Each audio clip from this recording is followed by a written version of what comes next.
Hello and welcome to the Senior Detectives play The Last Case of John Morley, with Senior Detective 1, myself, Beware the Blobber, and co-host, Miss Morrigan Nightshade, Senior Detective 2. Hello, hello. This is a recently released game that looks noir-y, kind of, old-timey and detective-y. It suits us. And the dome planet seems to be happening. Well, good luck, Goka. New game. In the depths of darkness, he awoke with a start, heart pounding in his chest. The cold earth beneath him, unfamiliar and damp, darkness surrounded him. Thick and oppressive, the kind that swallowed every sound except his own ragged breathing. He tried to gather his thoughts, but they were scattered, lost in the fog of confusion and fear. Where was he? How had he gotten here? His legs trembled as he was forced to stand, the weight of an unknown terror pressing down on him. Somewhere in the depths of the trees he could hear it. Something was following him.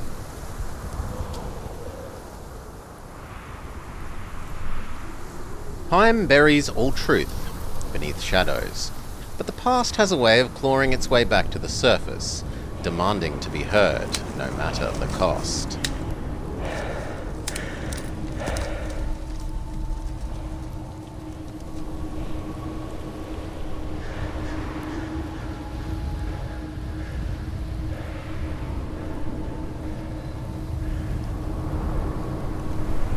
This isn't what I was expecting. I was expecting to start in our office.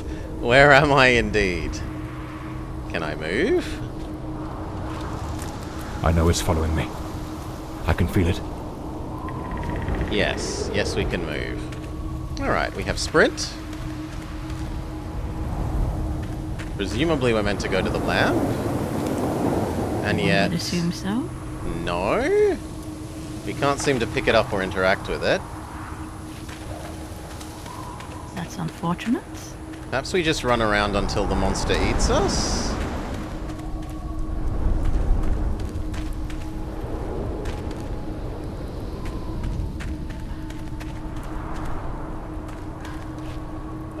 Seem to be tightly constrained by often invisible walls. Ah, there we go. I meant to follow the path of lanterns. Seems to be the... So there's a lantern vaguely there, and we try and work out how to...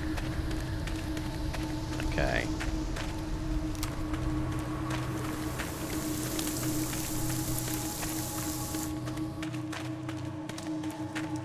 Someone has just been putting these lanterns out everywhere, apparently. Convenient for us. Sound. It's coming from the river.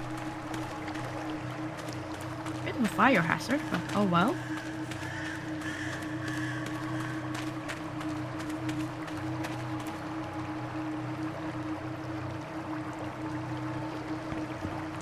Those look like very, electric or gas.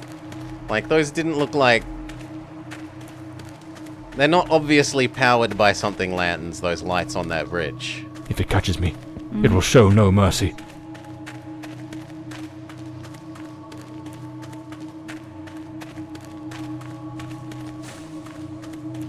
Well, this is spookier than I was expecting. I know it's hidden somewhere in this forest. I did expect that this would be on the more spookiest tale than you usually do. I should be able to see its light soon. I thought it would, gradually lean into it, not just, you immediately start in the woods being hunted by Shia LaBeouf. At last. I can gather my strength and plan how to face that monstrous thing.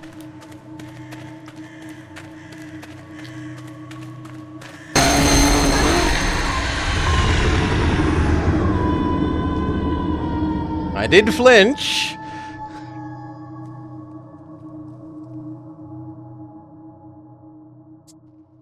Last day in the hospital. The piercing light of the morning sun stirred John from his restless sleep. For months, strange nightmares had plagued him, and even the strongest sedatives could not dull the weird visions haunting his mind. Another day in this wretched hospital. His wounds still ached, but he felt no regret. Despite the accident, he'd brought the culprit of the ghastly crimes to justice. After all, isn't the duty of any good private detective? The name's John Morley, private detective, and today is a momentous day. After enduring the most exquisite tortures at the hands of those blasted nurses, and being pumped full of enough medicine to fell an ox, today I'm finally free. Who would have thought that the case of the Red Shoes murder would end the way it did? A stormy night, soaked to the skin, wrestling that brainless killer on a rooftop. Then a slip and a 5-story plunge. It appears you're awake at last. We had considerable difficulty rousing you earlier this morning, so I deemed it best to let you rest a while longer. I bring you good news. The latest test results are favourable, and the doctor has authorised your discharge. You are now officially ready to go. I have placed your belongings on the table. Oh, and a lady stopped by this morning with some clothes from the dry cleaner.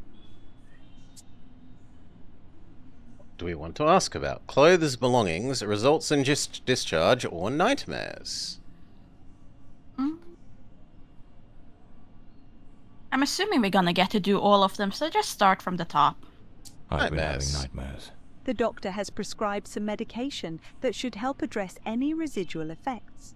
This should assist in alleviating your nightmares. My belongings? I thought everything was already in the room. There are a few valuables and some coins we kept for safekeeping. They are in the box on the table. Box on table.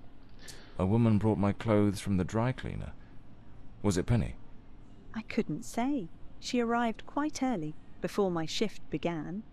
I've placed the garments in the wardrobe to keep them from getting wrinkled. Okay, box on table and wardrobe. So I'm better now. Yes, you are much improved. Both your physical and psychological assessments have been satisfactory, and there are no impediments to your returning to your normal life. Now, if you'll excuse me, I have other patients to attend to. I wish you all the best. Thank you, lady. Okay, I was told there's a box. I don't see a box. Open the case files to view the character information and clues. Medical discharge, patient 5567, room 27, on the 3rd of February, 1945. Discharge resolution report. Attending doctor, A. Fauna. Final review and conclusions. The patient has demonstrated satisfactory improvement in all pre-operative objectives. The surgical procedure, conducted under protocol ETD-03, has been deemed successful in all respects. Upon completion of final tests and provided that the patient reports feeling physically and mentally prepared, medical discharge is advised. No post-operative complications are anticipated. Continued observation during recovery is recommended. Story of my life. Nearly broke. Box with belongings. That's me, the bloodhound Morley. John Morley, private detective of 26B Hawthorne Street, London. I better get dressed. Yes, The we were hospital told gown our that ties clothes in the is back doesn't exactly scream professional. in here, Thanks to sure. it. Well, looks brand new. The collar's pristine. Oh, I shouldn't have skipped through those, my bad. I usually use the Windsor knot. I should get myself a pair of derbies. Or brogues. They're much more comfortable. Besides, if I slipped, it was because of those damned hard soles. Ooh, the voice line and the subtitles didn't quite match there. So the mystery woman who took my clothes to the cleaners was Penny after all. Seems she's still got a soft spot for me. Could there be a chance I might win her over?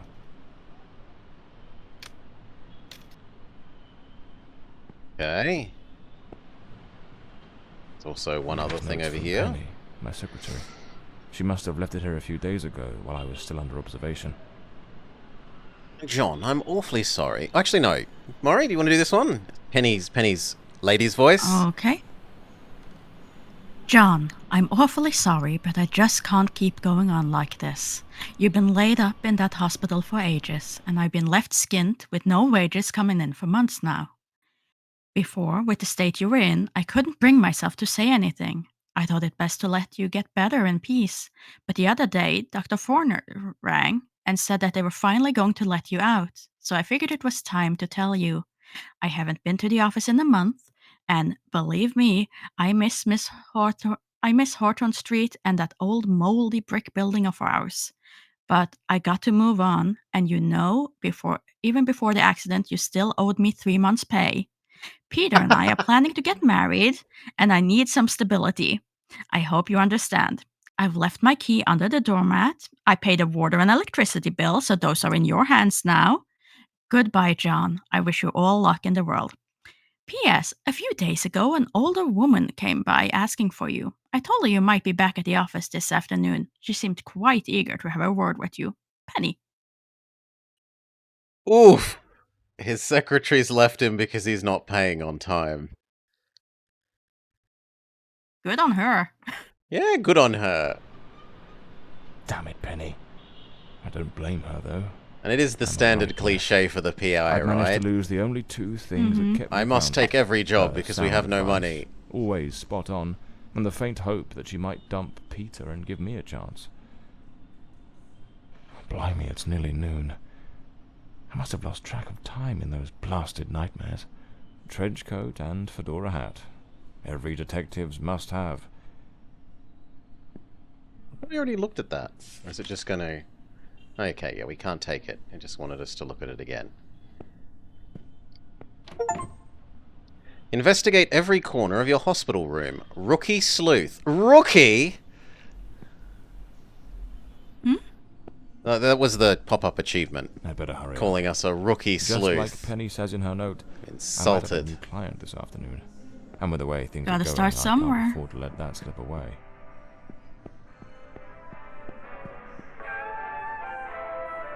No, we don't talk to you. We just leave without so much as a how'd you do. All right, let's get moving. Today's the first day of the rest of my life. John Morley's office. At last, back to the streets of the cold comforts of foggy old London. The chimneys fill the air with a familiar tang of coal dust, while the rhythmic hum of the small industries in Whitechapel, Stepney, and Southwark rang in his ears like a symphony. Soon he'd be seated in his cluttered, dusty office once more, ready for the next case, perhaps finishing off some forgotten bottle of whiskey tucked away in a drawer, mourning the loss of his assistant, Penny.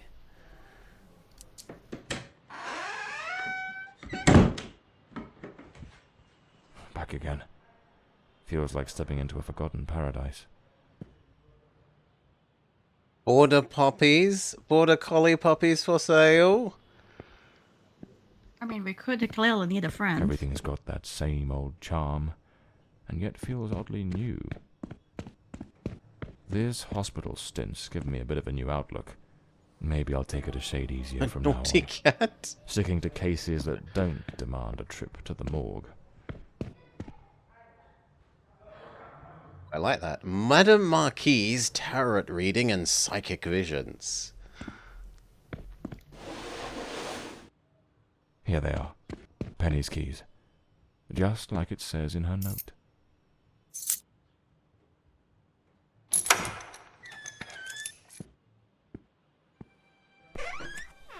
Even the coppers missed it. The slant on the letter E. That's what gave away the typist in the black letters case. Ah, we're reliving our past glories. My files. Cases, clients, debts. Too many debts. The umbrella with a bullet hole. Souvenir from the marksman case. Nearly lost my hat on that one. This case is worth its weight in gold. Everything you need for a portable lab. We might get to do science? This one's a favorite. Maybe one day. The jealous lover solved everything with a few blows from an ashtray. Brutal, but effective. Those ring binders look too much like new ring binders. I think they seem a bit out of place to me, but... My desk, strangely tidy. Normally it's buried under papers, notes, bits of evidence. Penny must have wanted to leave everything spick and span before she walked out on me. Another one of my cards. But this one has my last name circled. Think written on the back? We can open out. Amazing how this little gadget can reveal the devil in the details.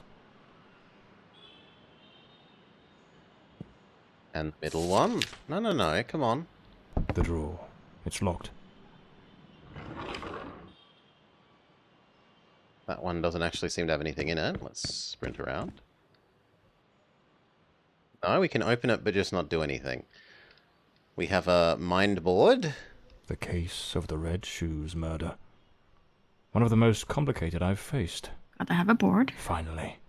Case closed. The murder weapon from the cadaver collector case. Nasty business, that one. Detective John Morley has solved the case of the spurned mistress. The Sunday? No, the Daily Herald reports. My bad. Penny's desk. I ought to give her a ring. Try to sweet talk her into coming back. If this new client brings in some decent dough, maybe I could settle what I owe her and use a little charm to win her over. So this is Peter. That smug grin's got "Punch Me" written all over it.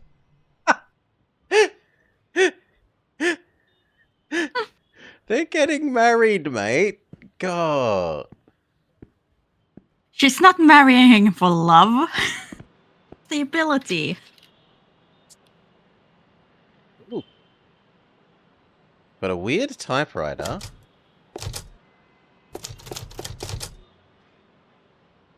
Zupreche lefsblick.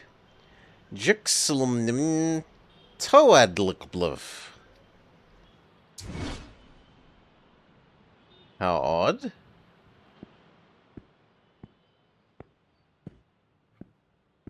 The only thing is the desk drawer that we couldn't open.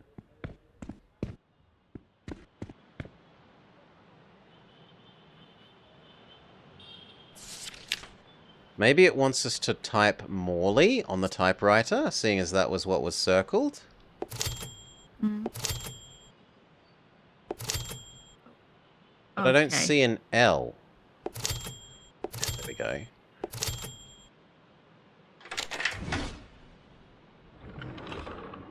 Puzzle mastered, and good day, Nahadoy. The Scarlet Page. I trust Penny didn't go snooping through my things while I was away. Oh, my apologies, madam. I didn't hear you come in. I was a bit distracted. Good afternoon, Mr. Morley. I trust your assistant informed you of my visit as promised. My apologies. I was rather engrossed and didn't notice your arrival. To whom do I owe the honour of this meeting? Lady Margaret Fordside, the 4th Countess of Bloomsbury. Lady Margaret, could you tell me what brings you here today?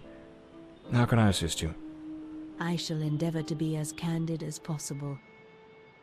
20 years ago, when my daughter was just 18, she was brutally murdered.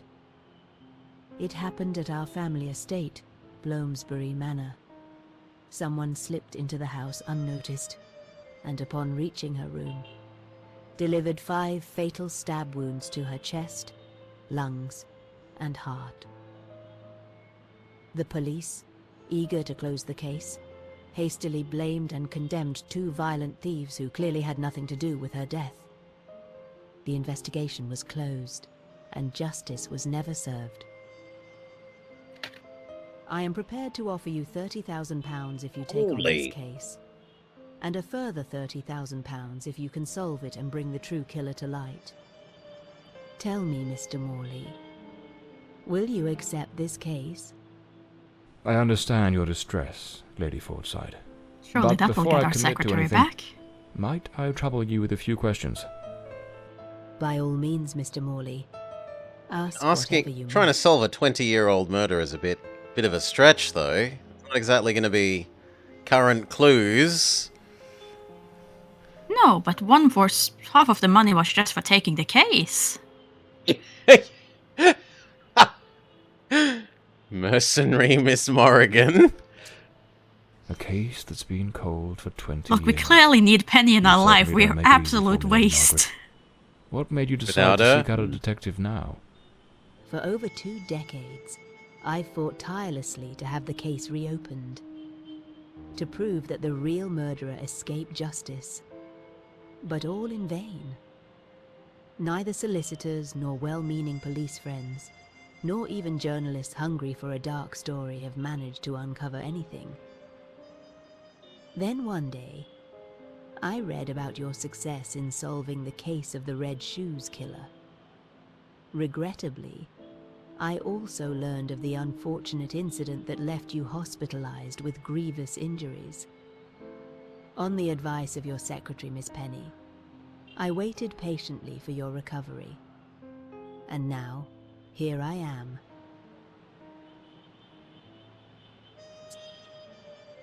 Your manor. But tell me about Bloomsbury Manor. Do you still reside there?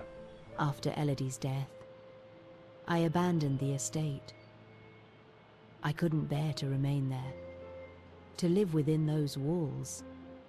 Even now, when I visit the manor, it still feels as though I can hear her footsteps echoing through the halls, Lady. her voice humming that old melody.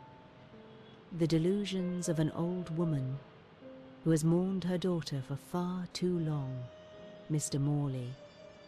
No mother should ever have to bury her child. Should you accept the case, Bloomsbury Manor would likely be the best place to begin the investigation.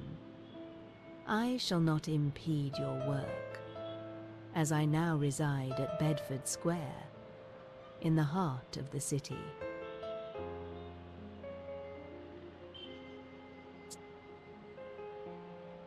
Why do you think they got the wrong men? Tell me about the men the police arrested. Why are you so certain they weren't guilty? 2 days after the murder, the police arrested a pair of violent thieves who were terrorizing the county at the time. Though they swore their innocence in my daughter Elodie's death, their criminal record completely undermined their defense. Seizing the opportunity, the police locked them away for their other crimes, and the case was closed. But what has always struck me as suspicious is that nothing was stolen on the night my Elodie was killed. If those thieves were truly the culprits, why would they murder her and then leave without taking a single piece of silver? It doesn't add up, Mr. Morley. And finally, were there any witnesses? Tell me, were there any witnesses? Did anyone see or hear anything? It happened at midnight. The house was practically empty at the time, with only a few servants and a guest who was sleeping in the west wing. I was the only one who might have heard something, as my room was next to hers. Unfortunately, I had taken a sleeping draught and fell into a deep slumber. It is a decision I shall regret for the rest of my days. Well, I believe I have all the information I need to get started. I accept the case, and will begin the investigation immediately. I'm pleased to hear that. My butler will bring you the £30,000 tomorrow morning. Now, if you'll excuse me, I have matters to attend to. Once you uncover the culprit, contact me at once, and I shall promptly deliver the remaining £30,000. Please, Mr. Morley, unravel this harrowing mystery that has tormented me for so long.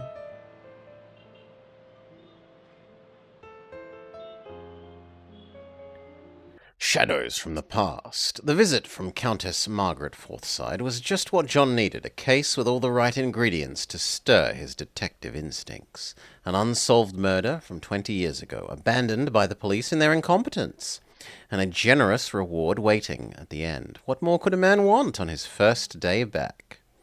The journey to Bloomsbury Manor passed without incident. Through a rough, neglected road, ravaged by years of rain and wind, did make for an uncomfortable ride.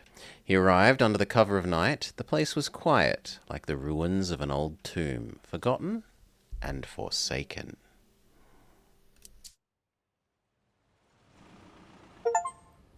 Into the shadows. Reach Bloomsbury Manor. Achievement unlocked.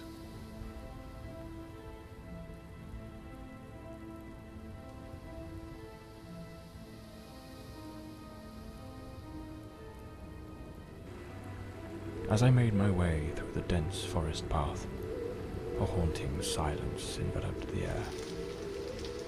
It was as though the very night of the crime still lingered here, shrouded in an eerie calm.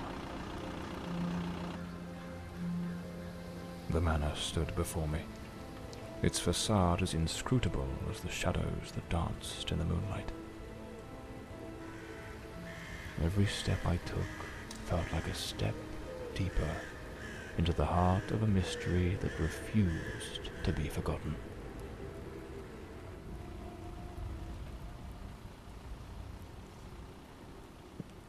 Okay. Dun dun dun dun dun dun dun dun dun.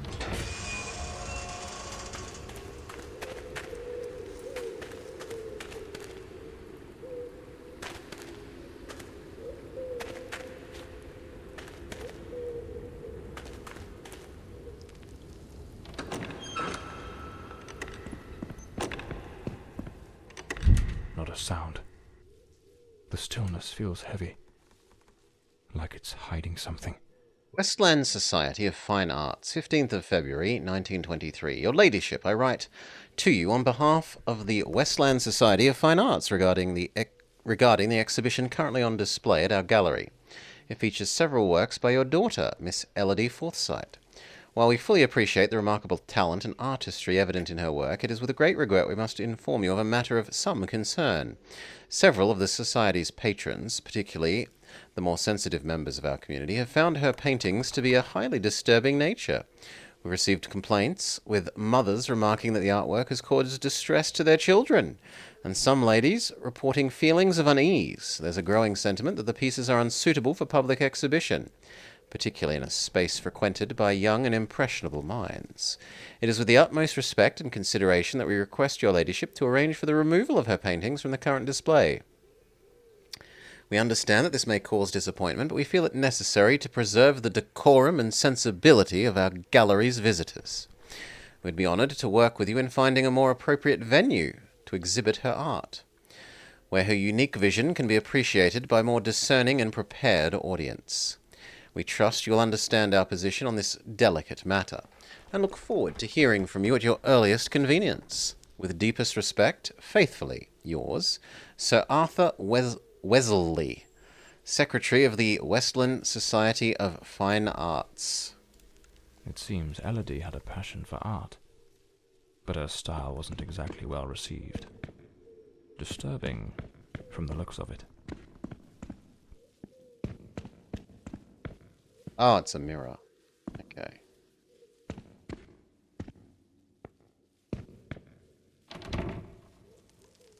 A blue moon.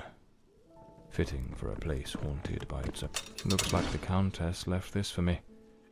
It could be useful for getting around the place. You can now turn on the lantern. How? Do you want to tell me how, game? L for lantern?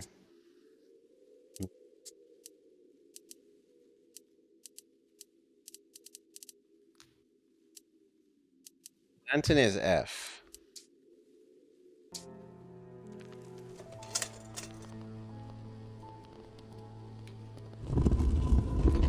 Or middle, apparently. Okay, there's some sort of ability to turn this head for some reason. Well, there's the hole in the wall behind it. Oh, I see a hook.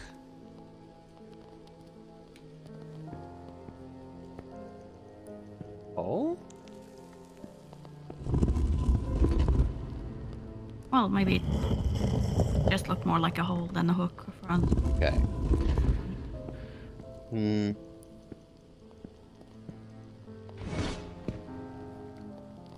Follow the trail of green lights to investigate past events.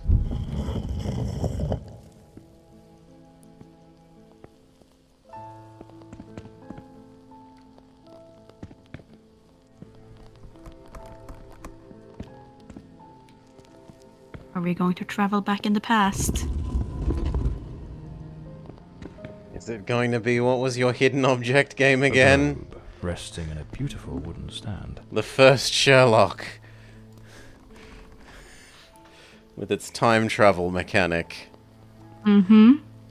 My lady, I would kindly ask, once the midday service is complete, you grant me a few moments of time in the library. Joan Merver, your housekeeper. So, the housekeeper left a note for the Countess, asking her to meet here on the day of the murder. I wonder what truly happened during that encounter. Very well. Let's piece the events together, step by step. Looks like this is the Fordside family book, showing some of their ancestors.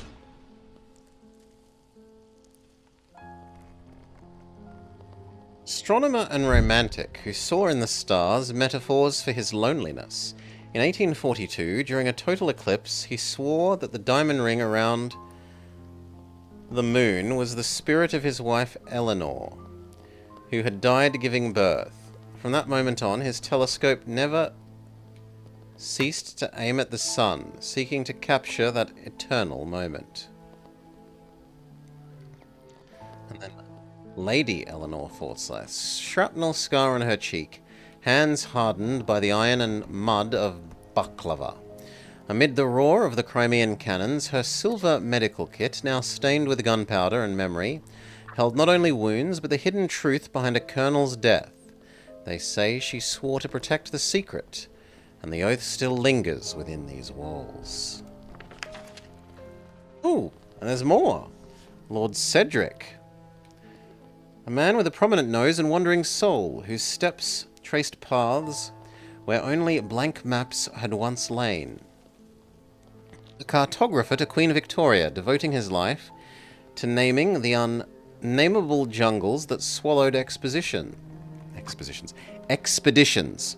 Rivers that erased borders and villages whose names he only remembered. His globe, now cracked by time and the salt of 1,000 seas, bears between its meridians the scars of a man who preferred to get lost rather than return. Lady Isolde Forsyth, a pianist with ethereal hands and a drowned heart. After losing her beloved in the wreck of the SS Meridian, her nocturnes became unnamed requiems. Her final composition, Elegy in Blue, rests on an ebony music stand in the library. Its notes sketch waves that never kissed the shore, and its pauses echo with the silence of a ring never given. Okay, and that's all of them. That's all of them.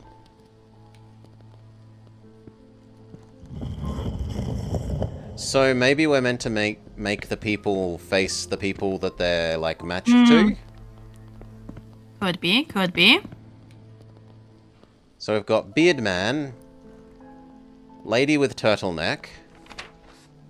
Actually, both ladies are turtlenecks. So younger lady and older looking lady, and man without beard. Mm-hmm.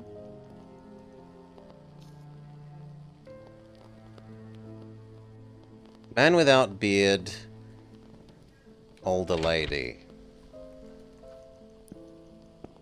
You are man without beard.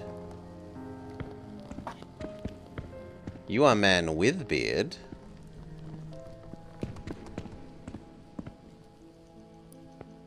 Which lady is which?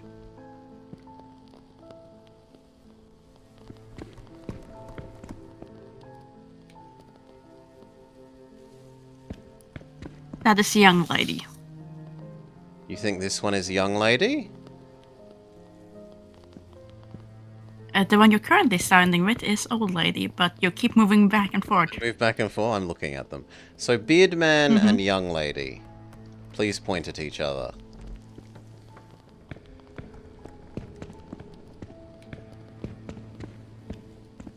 So you think that one is young lady? Which therefore needs to point at him.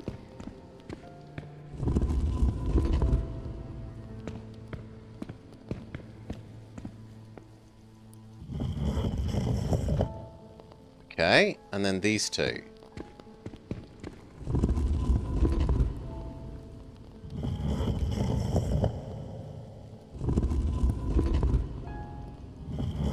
I think you just moved the one that I thought was the old lady.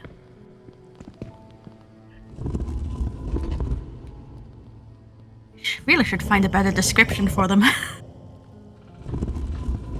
No, it didn't seem to do what I was expecting. So it looks like you are correct. So we want him facing...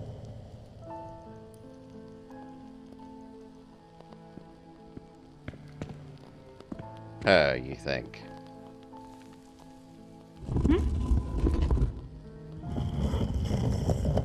I think she even has that scar on her cheek, so... Ah, yeah, okay. That's what you're meant to use is to recognize her. I have trouble because they both have fairly similar hair and... like, they're both nominally wearing turtlenecks. Mm-hmm. But it's the cheek scar. Cheek scar to not a beard man.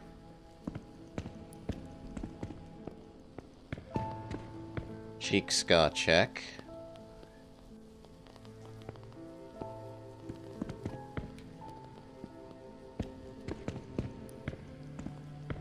But I think that's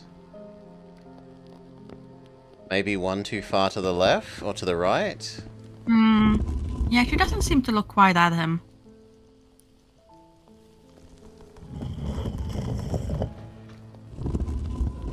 But that seems too far the other way.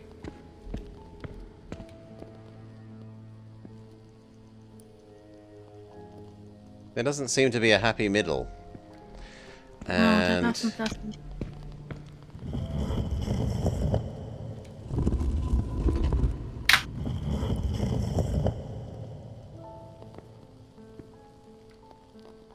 that is pretty much her looking at him, I think.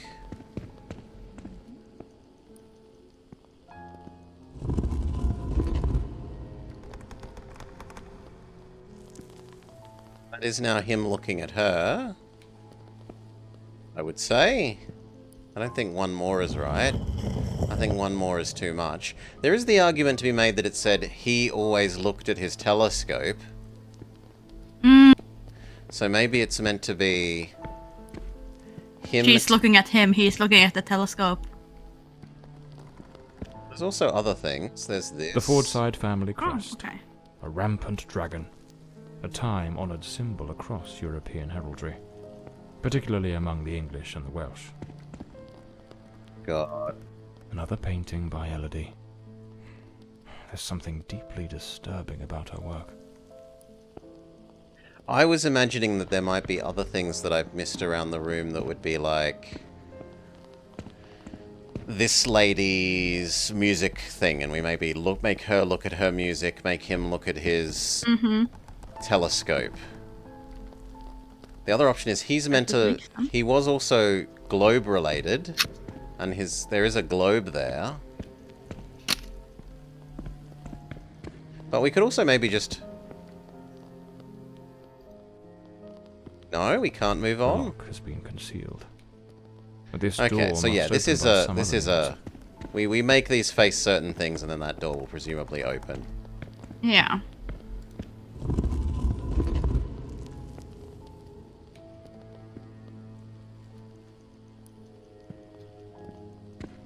I still think we go back to trying the two reasonable combinations of people looking at each other.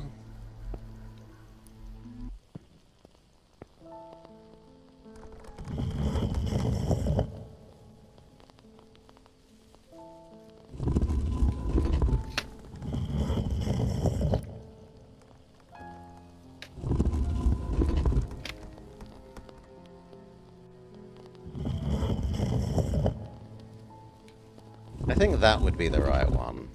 That's the closest to looking straight across at him. It's not quite right. It's sort of looking...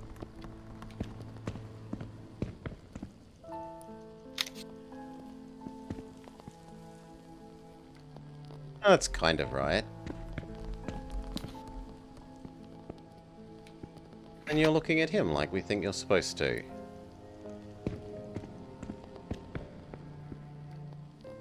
Could I see the text again, please? The door is non-interactable now. Yeah, we can go look at the text again. So, first guy, beardless man, eclipse, diamond ring, moon, wife Eleanor. Wife is her. Okay, so from that From that moment moment on, his on- telescope never ceased to aim for the sun. Seeking to capture that eternal moment. We can't rotate the... Like, the telescope doesn't move. Right. We can point him at the telescope. And as for the other ones... She is Cannon's silver medical kit, Colonel's death, promise to protect a secret. And the other one is his globe, cracked by time and salt. So he could be meant to be looking at his globe. You can look at the globe. She can look at either music or for him because she misses him. But we don't know if there's music anywhere.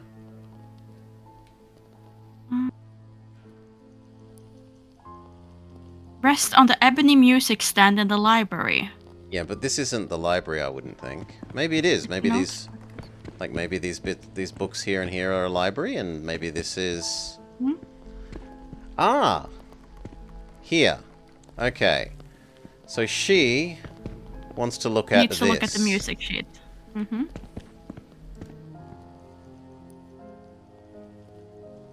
Please.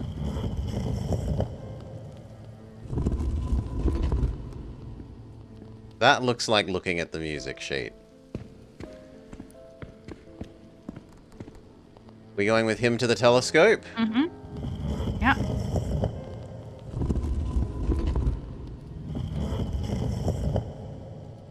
Well, no, he is at the globe, isn't he? Bearded man was at the globe.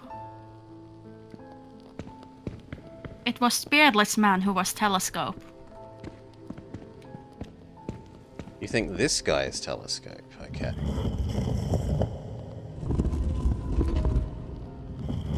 Woman with scarves with silver medical kit, apparently. No idea what we're meant to do for medical kit. He's meant to be forwards towards his globe, we think. Yeah, that's pretty globe-ish.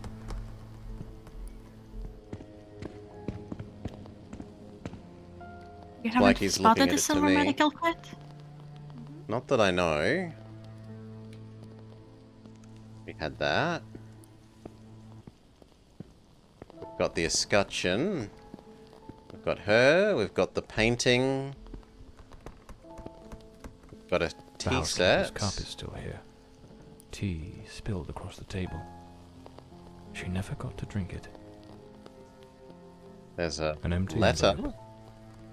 Did the housekeeper hand the Countess a letter? Lipstick stains.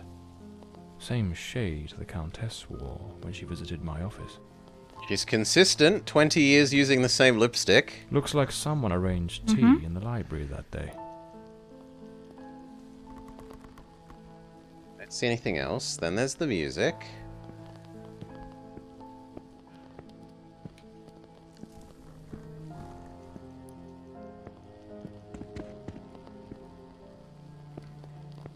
It's the globe.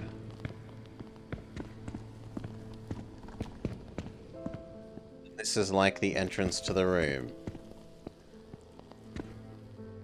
On the other side of the bookcase, is there anything there that she has to look through the bookcase, sort of?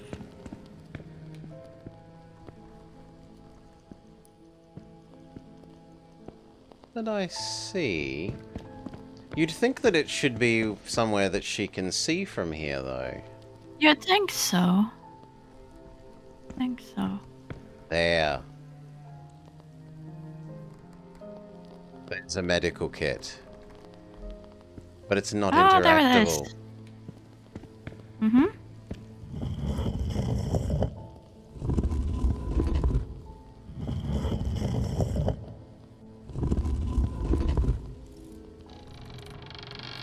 Victory.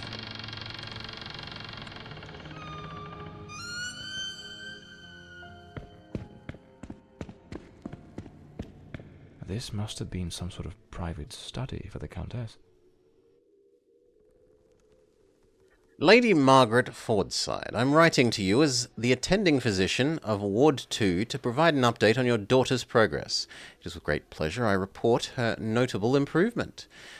She now confides that she no longer experiences dark thoughts. More importantly, the nightmares have subsided, and she's begun to communicate amicably with her fellow patients, a crucial step in her recovery.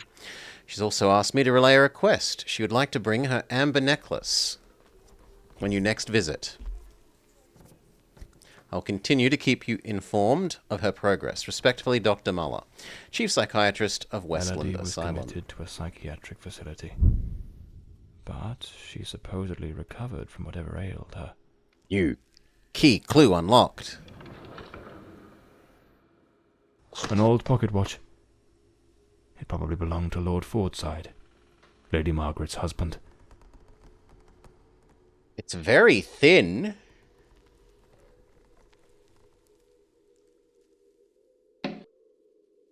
A British passport. Lord Fordside was undoubtedly a man of the world. This looks like the key to the main hall. Could be my way into the heart of the house. Take it. Good, we do take it. That looks clickable, but... Lady okay, Margaret there we go. and a young woman. I suppose it's Elodie. They look happy. It was undoubtedly a better time.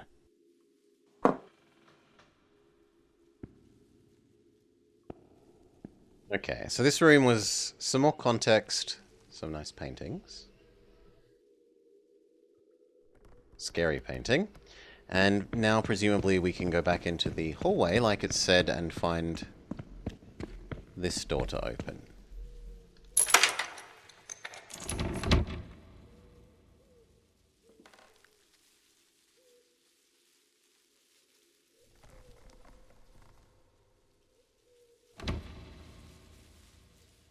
Cutscene.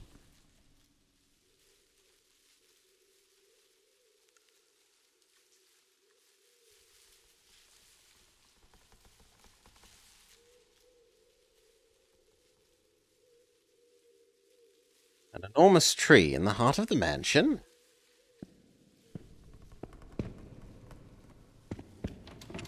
This door is locked as well. If the Countess wanted me to investigate, why didn't she leave the doors open? Rest in truth. Here Find lies Elodie's Elodie. grave.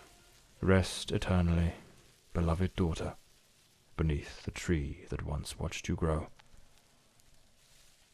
So this is where Elodie is buried.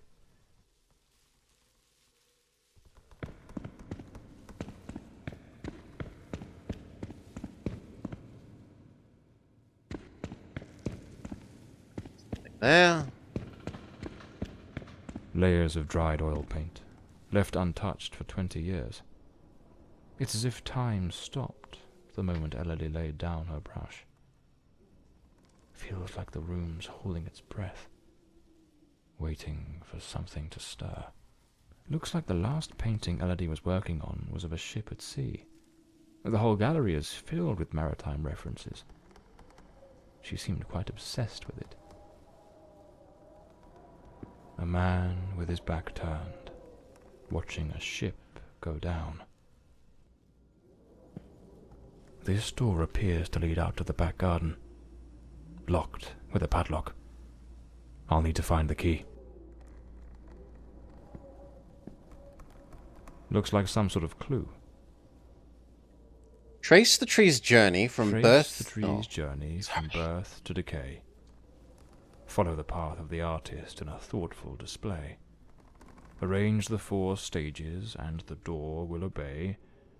Unlock the path ahead as art lights your way.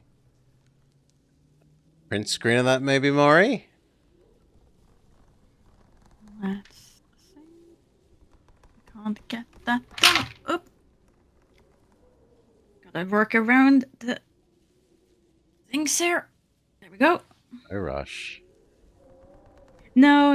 It's just still getting used to having a cat that likes to lay on top of things. Is Cat getting along with doggos? Cat is getting very well along with doggos. She is Good to not hear. afraid of them, except when Lohi literally chases her.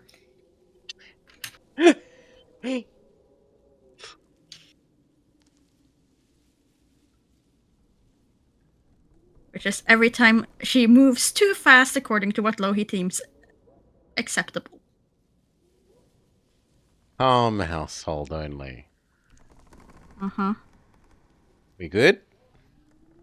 Yeah, I'm good. The drawing and dining room key. My lady, I must confess, never before has anyone requested something of this nature from me. I believe I am capable of the task, must inform you it will require a significant sum. Certain parts will need to be specifically crafted in the city. I must first commission the necessary plans. What you're asking for is a piece of intricate engineering, but rest assured there will be no more ingenious way to restrict access to certain areas of the house. If it pleases you, I propose to delineate the spaces as follows. Area A, private quarters. Area B, guest quarters. Area C, kitchens and servants' quarters. I have provided a sample mechanism for Area C adhering to your original concept. I would appreciate a prompt response that I might proceed with ordering the remaining mechanisms. Thomas Blacksmith. Lady Margaret took special care to secure the house, restricting access to certain areas. That's a 5-digit combination lock. Not 6, which would match the ability to use dates for things. Because we've encountered a lot of dates. I'm not particularly inclined to start brute forcing a 10,000 The sinking of a ship. number lock. The grand ship on the open sea.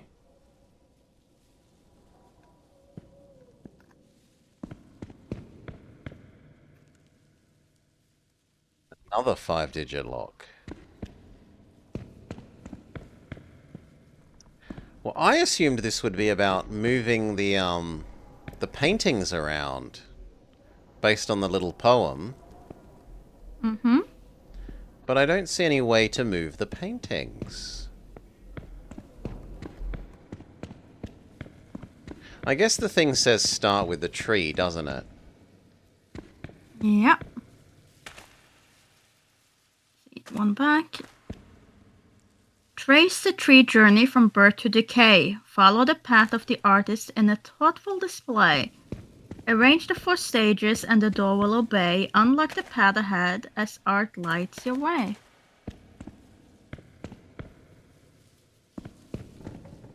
I do appreciate that it's locked us in this area now that we've come through here. So it lets us know that the answer isn't backtrack and try and find another door for that newest key that we just got. Mm-hmm. The key that we just got does open this, though.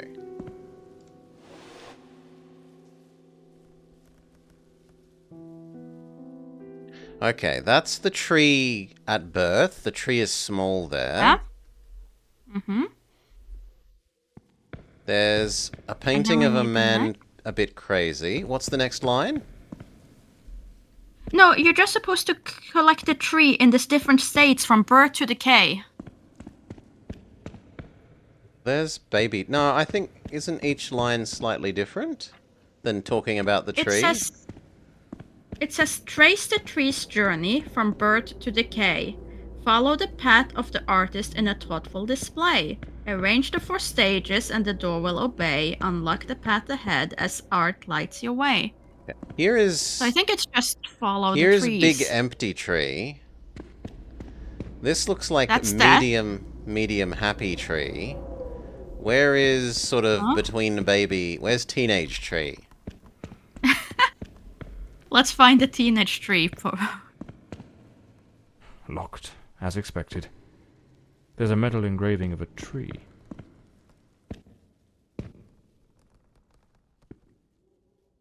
Ooh. I do. What stage is that in? The tree on the The door? metal engraving. Yeah. It's old tree. But I can't interact with it anymore. I think that's just meant to be a hint that, yo, remember, it's the tree. The trees are the answer to this room. Okay. Maybe there aren't 4 of them? There's supposed to be 4. It says specifically 4 stages. I only found 3. Maybe I'm being blind. That could be a tree up there, but it's too far away. Ah, here we go. But the thing is too dark. What was the button for F? That looks like teenage tree.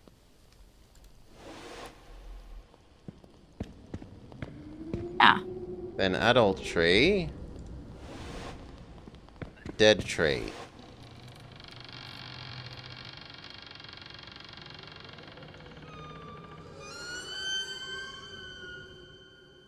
Slightly underwhelming that those are literally the order you encounter them if you, like, go from the entrance door for this room to the exit, but...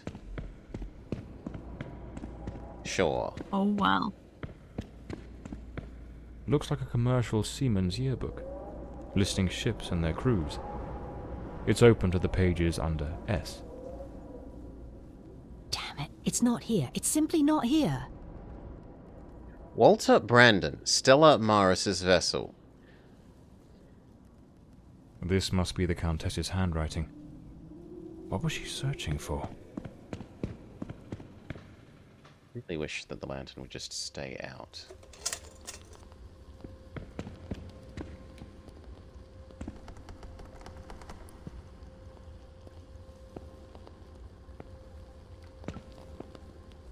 The old Singer sewing machine. Does it have a push pedal?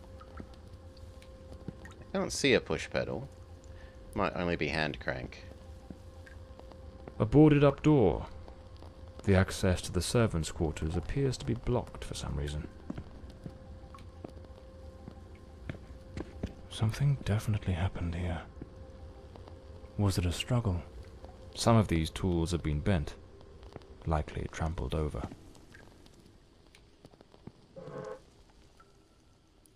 Crowbar. Which we steal.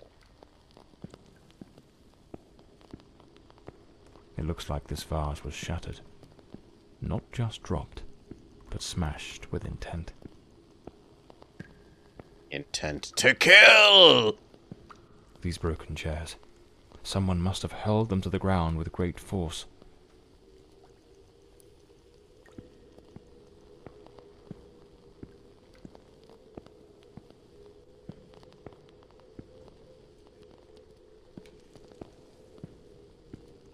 No, and then there's no way through this.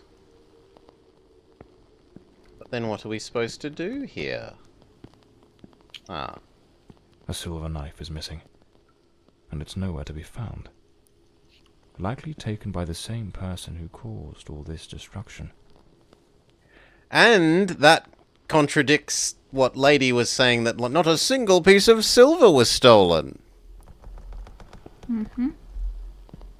Boo! Well, unless the murder weapon could have been there, though. I guess the murder weapon might be in the room, waiting for us to find it, and it might be that knife. Could even be in the body, for so to speak.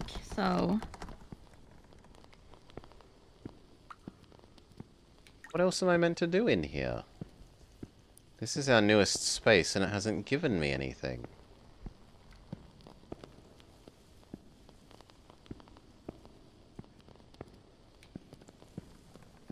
What did I miss? Door to this... Oh, we break it with the crowbar. Okay. Looks like the crowbar is broken. It's a single-use crowbar. The flimsy wooden boards are just too much for this crowbar. Lady Margaret, after the death of her daughter, dismissed the staff and left the mansion. Following the funeral of her daughter, you are kindly requested to proceed to the main hall, where you shall each receive a payment equal to 3 months' wages. Your service with this gesture will come to an end. Lady Faustus extends her deepest gratitude for your loyal service.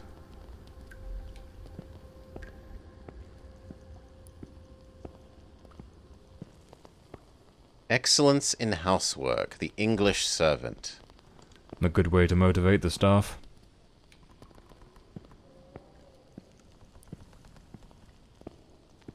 Backgammon? A backgammon board. One of the oldest board games.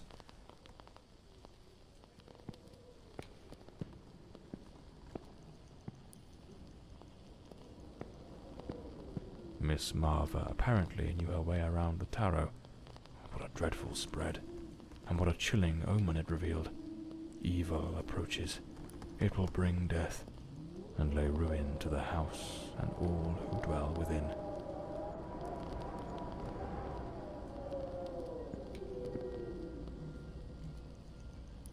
Area B. Ah. Okay, so this is for one of the doors, presumably. 34982.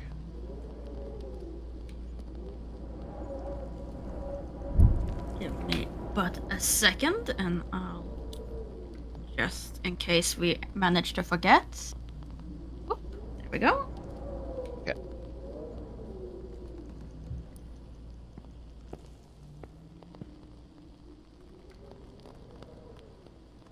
Small-looking record player. And the other servants' rooms. A doll pierced with an awl. A warning?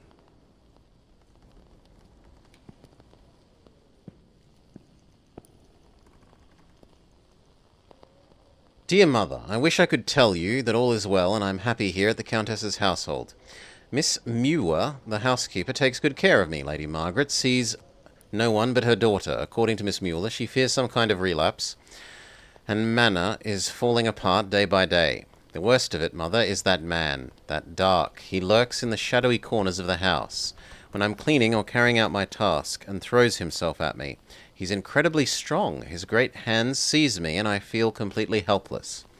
At night, I'm afraid to go to the lavatory, there in the dim solitude. I feel watched by something wicked, and a deep, spectral breathing leaves me frozen with fear. Only Miss Mower was listening to me.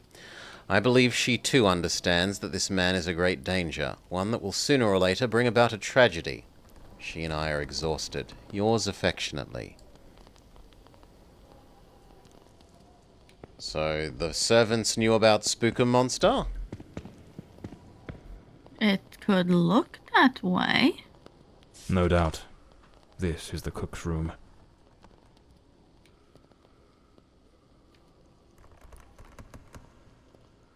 I appear to be stuck. Okay. Click again and it gets rid of being stuck.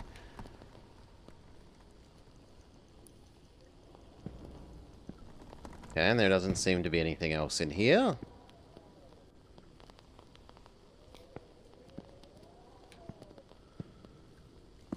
So, back to the doors, and we work out which one is... Oh no, there's a bathroom as well.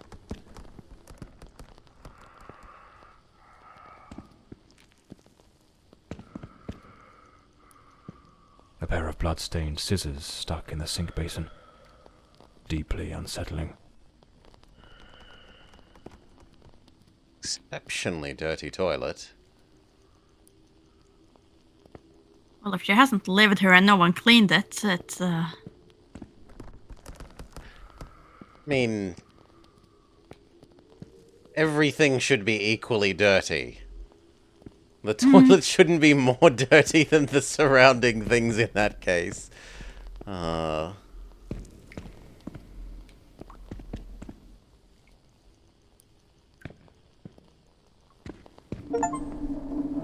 Is there someone else in the house? Counter a shadowy figure inside the manor.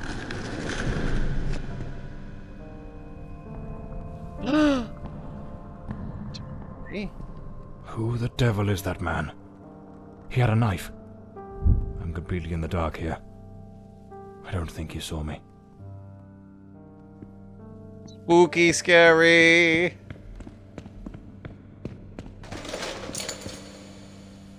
Did we see him, or is it our imagination? Okay, do we think this is Area B or Area A? We'll try. So was it 3, 2, 4?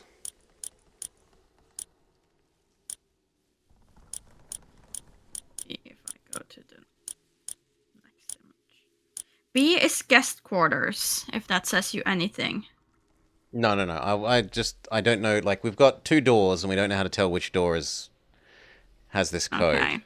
And then it was 8, It's 7? 34982.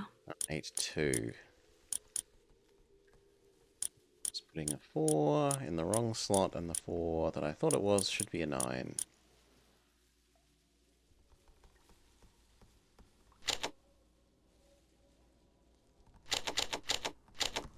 No, so it's presumably the other one then.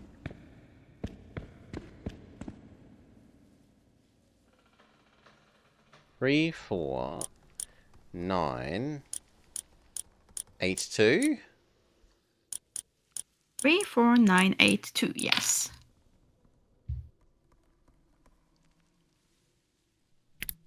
Yes, it is this one.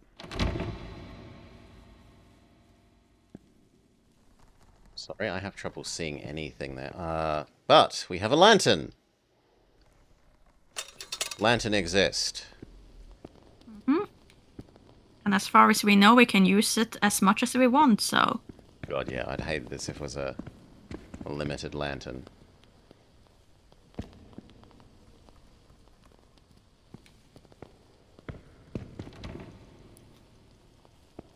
This must be Walter Brandon's room.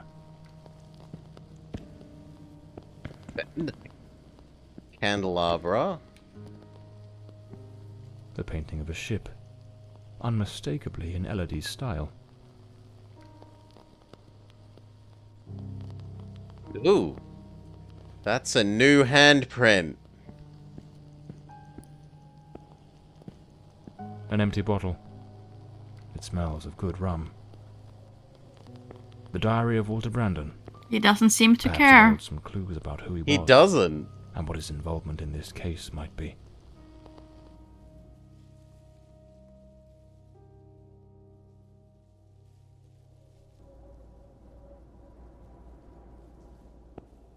To go look at this. I am terrified that man has found me. I fear something dreadful is about to happen. Tonight as I awoke, I saw him, standing at the foot of my bed. I could not make out his face, but his knife. The gleam of its blade shone in the darkness. I sprang up suddenly, determined to confront this stranger. Grabbing the heavy candlestick from the nightstand, I hurled it with all my strength. He vanished into the dark. Yeah. Spooky Knife Man has ghost powers.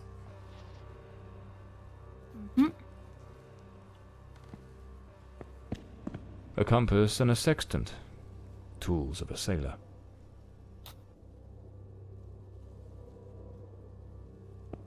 A model ship. Mr. Brandon must have felt a deep yearning for the sea. My lantern back, please, game. Thank you.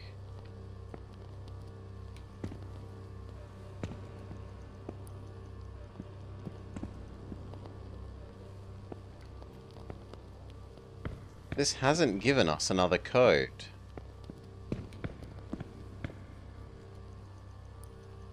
Now it lets me look at the handprint. Coming here was a grave mistake. He has followed me, watching and lurking in dark corners, Oh, waiting charming. to surprise me. Has I dare shark not tell teeth. Elodie. She would think the one thing I dread most for her to believe. I see him again from the window, watching me. His long hair and beard obscure his face, and he still holds that knife. He means to kill me.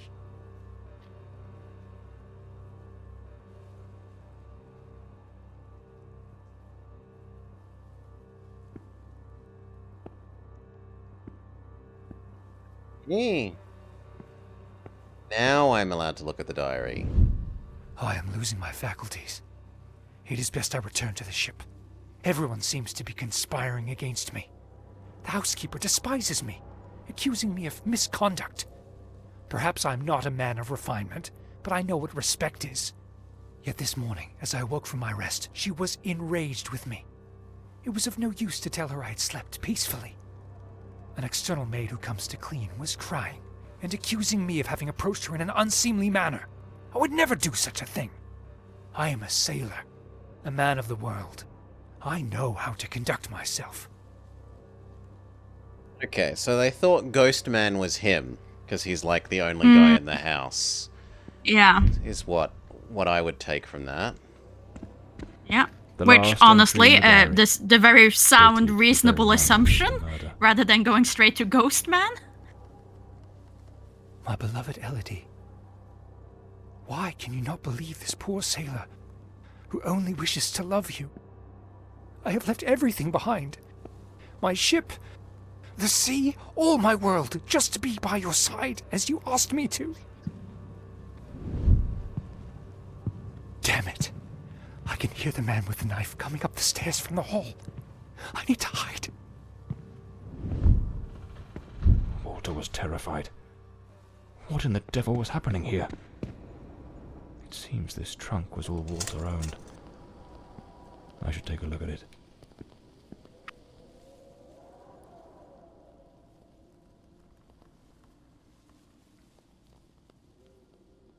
Looks like the key to the back garden.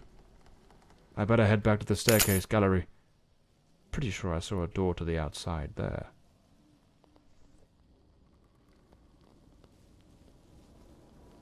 A photograph of Elodie. No doubt Walter cared for her deeply.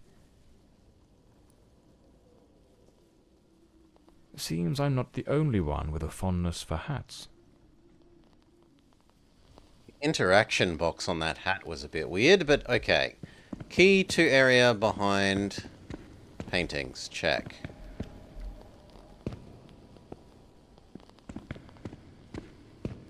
Here.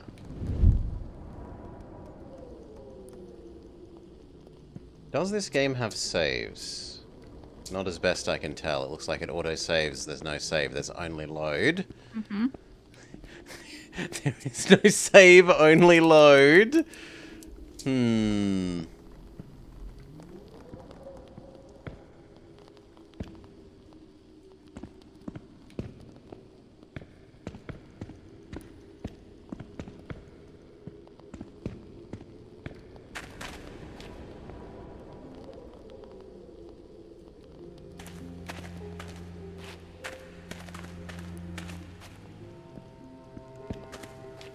This ought to do the trick for that boarded up room upstairs. Just by Walter Brandon's room. I didn't notice a second boarded up thing. Here's the missing kitchen knife. Undoubtedly the murder weapon. Okay. So she was murdered in the greenhouse with kitchen knife. A filthy coat, soaked in some kind of black. So there you found the hardened knife, and liquid. the lady's words are still Aged true. over They time. didn't take the silver. Yep. It's clear that the man who killed Elodie discarded his blood-stained clothing during his escape.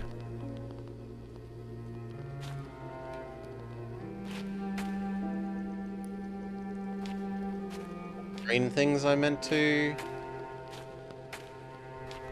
look at here. I can go slightly deeper into here.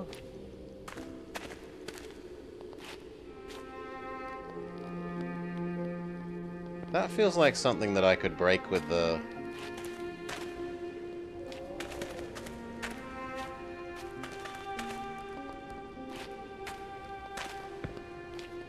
the crowbar, but we're not allowed to.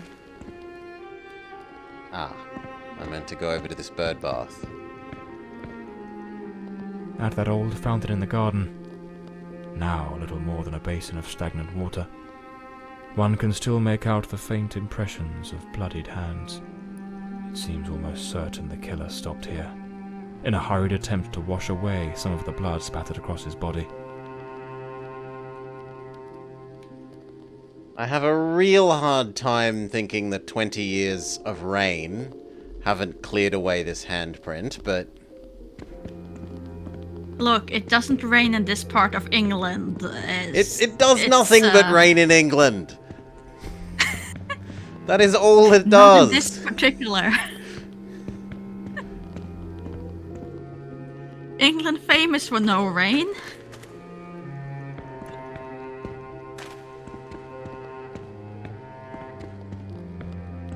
The gate still bears the macabre traces of that old tragedy, like a silent witness, pointing to the path taken by that murderous beast as he fled. That? No.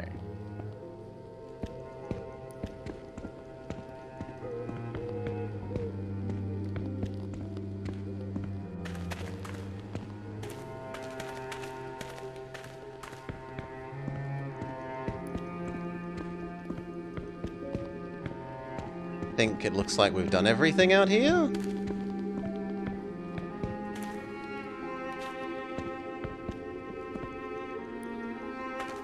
So we got the crowbar, and we were told the crowbar should let us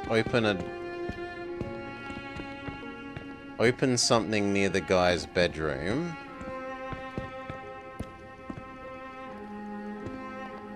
The killer likely fled through the rear door of the house.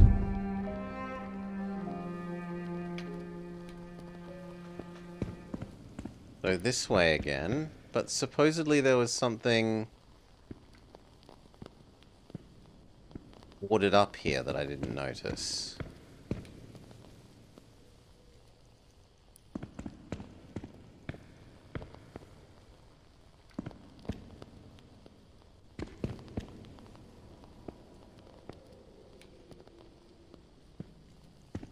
Oh, there isn't.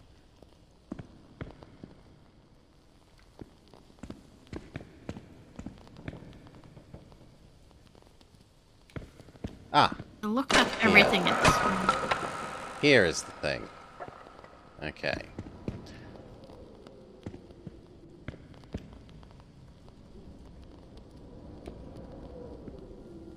Demon bust? Or torso? Lord Fordside was a gifted artist, no Right. doubt, but his work betrayed a dark and tormented soul. This unfinished fallen angel stirs in me a curious sense of unease. Almost Curious. It's a repulsion. very sensible sense of unease. A sharpening wheel. Lord Fordside likely crafted his own chisels. Unlabeled liquor bottles. The damp and the passing years have likely worn away whatever once marked them. There's a distinct scent of wormwood, the plant at the heart of absinthe. Thujone, its active compound, could provoke hallucinations. Visions said to come straight from the goddess Artemis herself.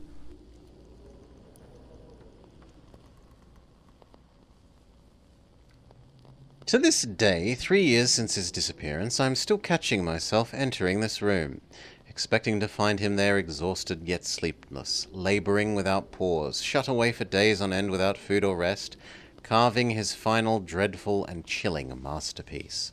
With those eyes, mad and haunted, the same eyes that seem to afflict every heir without exception, the very same enigmatic, sorrowful gaze I find myself recognizing more and more in Elodie's face with each passing day. The day I saw her, scarcely 3 years old, create her first drawing, I knew then she too was lost. The curse, this inheritance, so steeped in misfortune. Tomorrow I will take Elodie to the sanatorium. With therapy, in a controlled environment, perhaps she might improve. I shall not allow the legacy to take her from me as well. And then did you print screen that number? I have. Cool. Yoink. 25741. Guess I managed to forget by the time we get over to here. 2 5 7 4 1.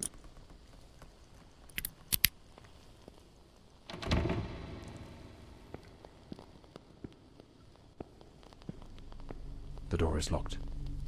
I'll need to find the key.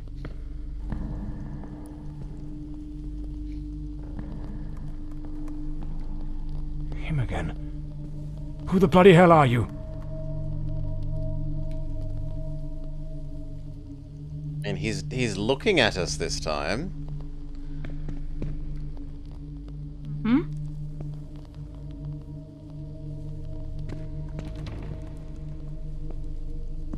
This room looks like it belongs to a woman. Lady Mark, the bed is made. But now he's The gone. Countess hadn't yet gone to bed on the night of the murder. Is he? He was still there when I I looked. just finished gathering all the clues from the Countess's Okay, room. now Okay. he's Explore gone. other No, parts of that's the true. house. He is gone now. But when I came over here and looked over here, he was looking where I used to be, which was a bit less scary. Just a little bit less scary.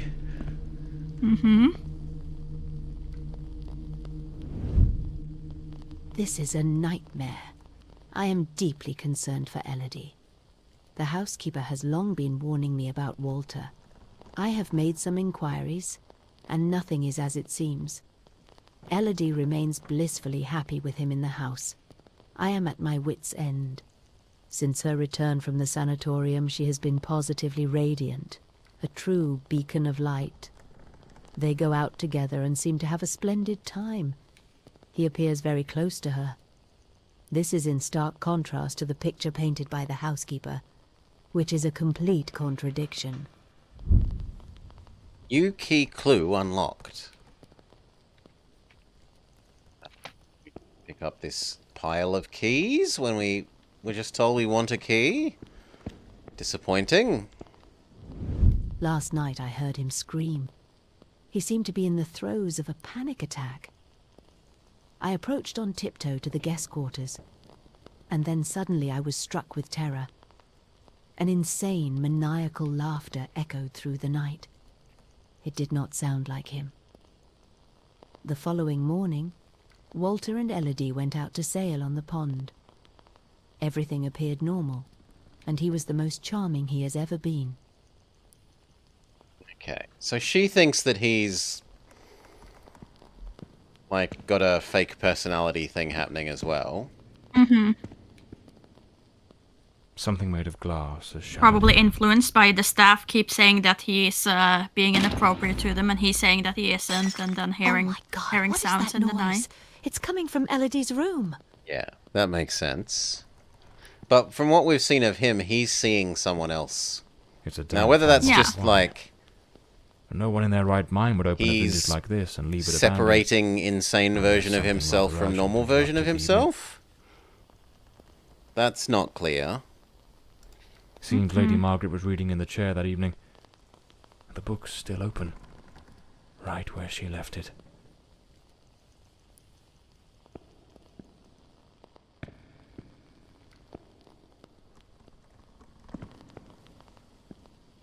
Bongs? The fireplace tools, all knocked over on the floor. And unless my eyes deceive me, the poker appears to be missing. Oh my God, Elodie! Lady Margaret, quite agitated, grabbed the fireplace poker and rushed toward Elodie's room.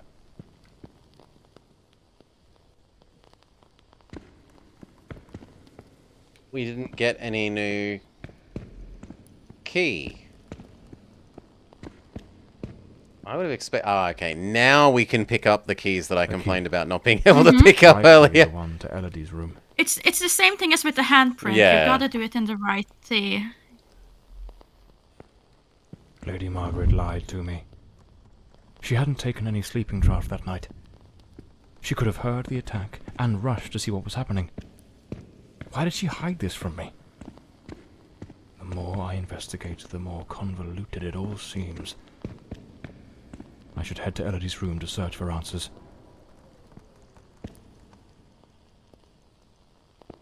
Do we know where her room is?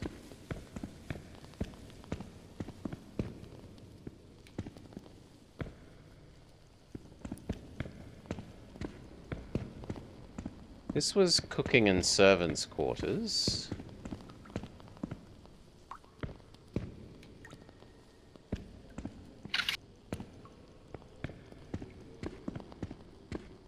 Where would her room be?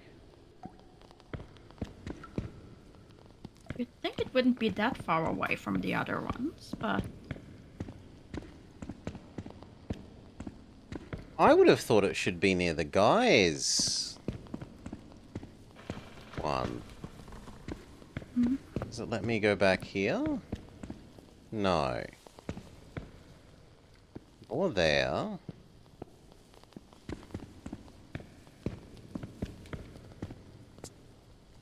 Ooh.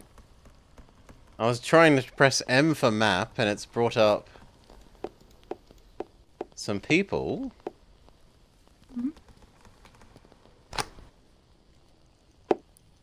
Bunch of case information. Not what I'm actually after.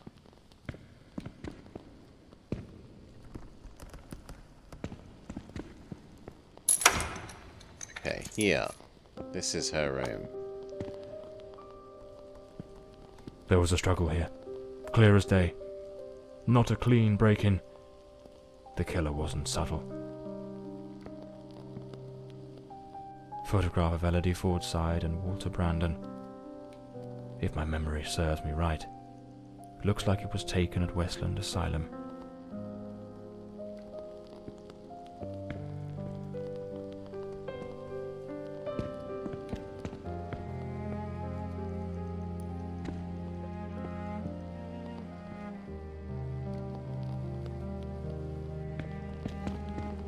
A rag doll, tossed on the floor.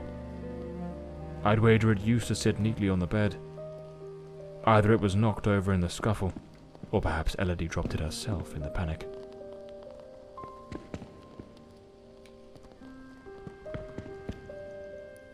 Feels like there should be another thing.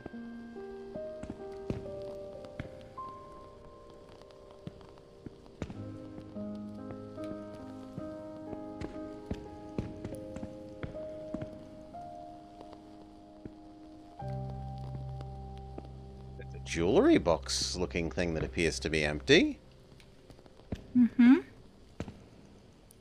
Ah, the A bloodstains. pool of dried blood. There's no doubt now. This was the scene of the crime. Judging by the sheer brutality of the crime, we can almost certainly conclude the killer was a man of considerable build. The blood-stained coat, found alongside the greenhouse knife, suggests that the mysterious figure seen loitering nearby may, in fact, be the very same individual who committed the murder. They say the killer always returns to the scene of the crime. But 20 years have passed. Why now? Let's attempt to reconstruct the events, just as they might have unfolded that night, and try to understand precisely what happened.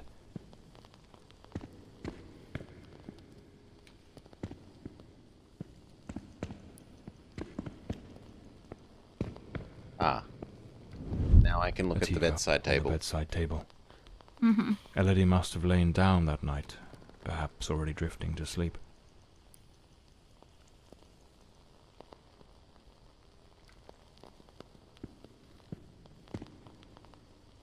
Door lock, which I did notice Door's before, lock, completely broken.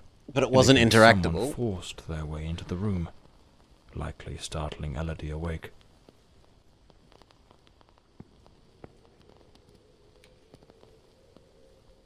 The dropped doll? No, the chair. Elodie tried to flee, but the killer cornered her near the vanity. She lost her balance and fell, breaking the dresser and chair.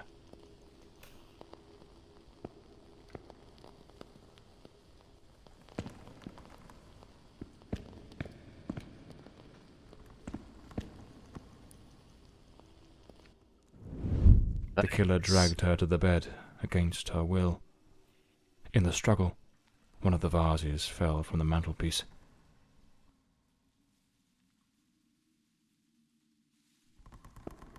She was On the bed. stabbed.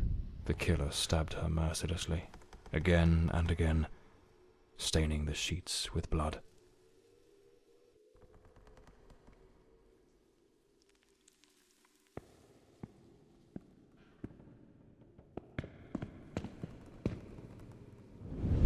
That's when Lady Margaret arrived, striking the killer with the fireplace poker, knocking him away from Elodie. Oh, Granny! Doll. Wounded, the killer fled the scene, but it was already too late. Elodie was But already then she dead. saw who did it.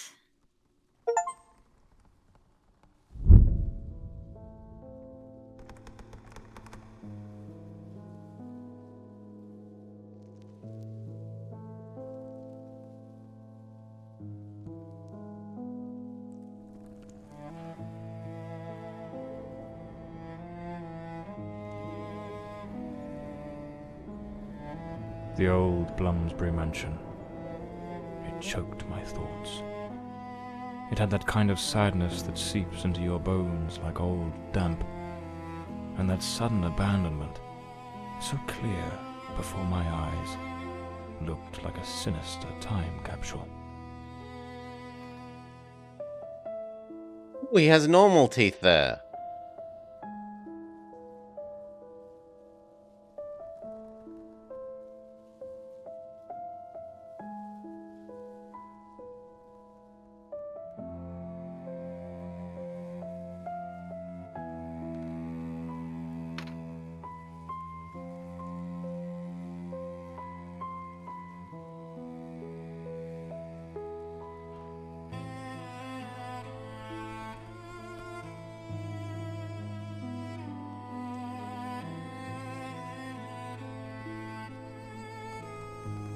One thing was certain. My next move was to dig up answers about the man with the knife, and about Walter Brandon, the sailor from Westland Asylum, an old forgotten sanatorium that, 20 years ago, was the scene of a meeting between Elodie Fordside and that Brandon fellow. Lament of the Forgotten. The old sanatorium loomed in the distance, silent and solemn, a monument to forgotten suffering. It stood like a sleeping giant. Its walls stepped in the horrors of another age. John knew that crossing its threshold meant stepping into the labyrinth of the human mind, where the madness of some and the cold indifference of others had turned places like this into breeding grounds of nightmare. A creeping unease settled in as he neared the entrance, a whisper of dread curling at the edges of his thought, yet he pressed on. He needed answers, and he was certain they would wait in the dark. I've really liked the music so far. My battered car crept along The music has winding, been very shadowed good road as far as keeping leading the to mood. Westland Asylum.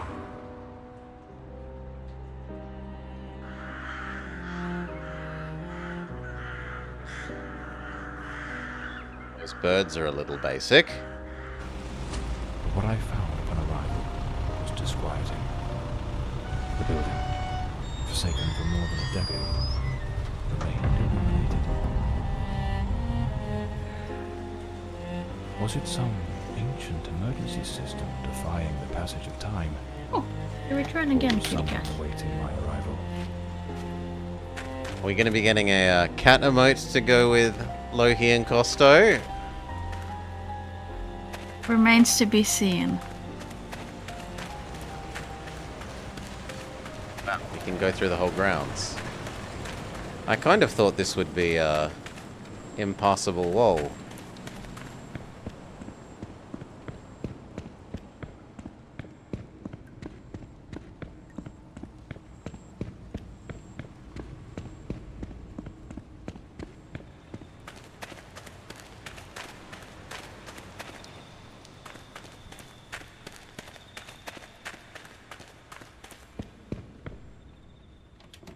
The front door. Sealed shut. As expected. Nothing's ever straightforward, is it? I'll have to find another way in. Don't seem to climb that down pipe.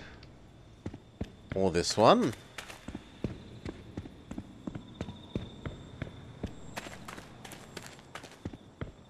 This one or that one. There's so many down pipes.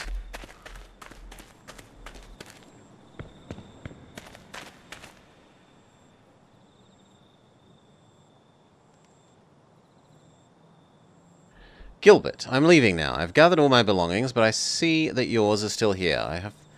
I have had to return the key to the front entrance, but the passageway leading to the back courtyard remains.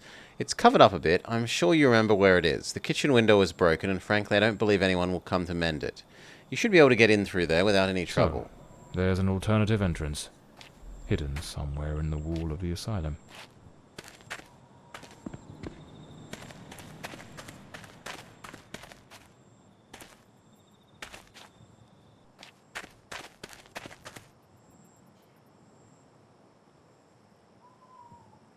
I'm not allowed my lantern anymore?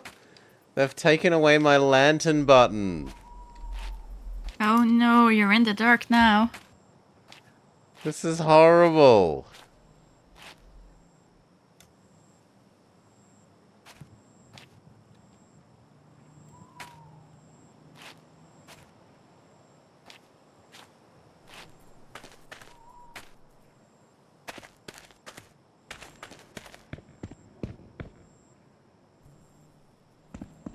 They said it was one of the windows.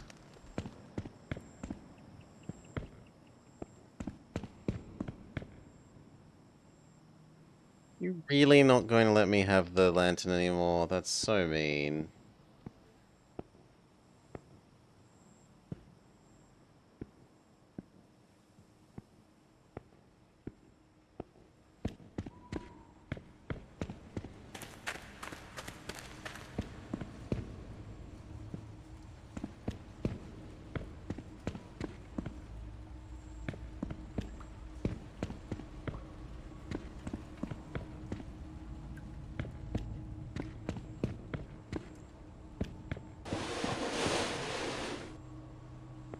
Now we can interact with this pallet.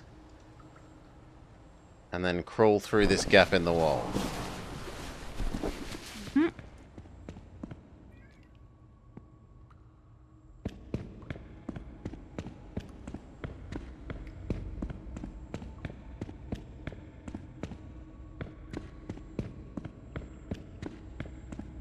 Jump in through the window, sure. Cat burglar's instinct. Find a way into the asylum. Oh, bloody hell. It's pitch black in here. Looks like I've stumbled into what could be the kitchen.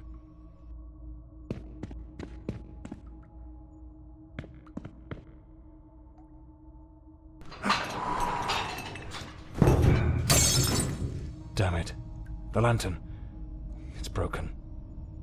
I'll have to manage without it for now. I really would prefer not. I'd really like to have a working lantern game. Oopsie.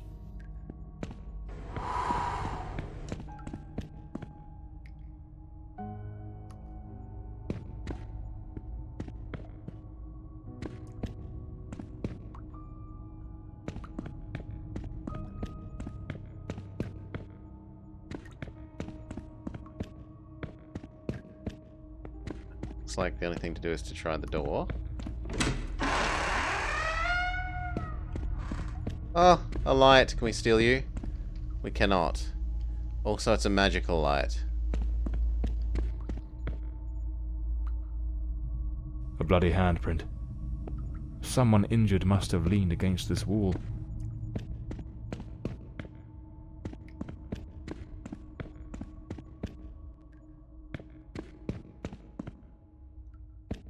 Westland Asylum was a top place in its good old days. Your turn, Morley? Westland Asylum, a place of hope and healing.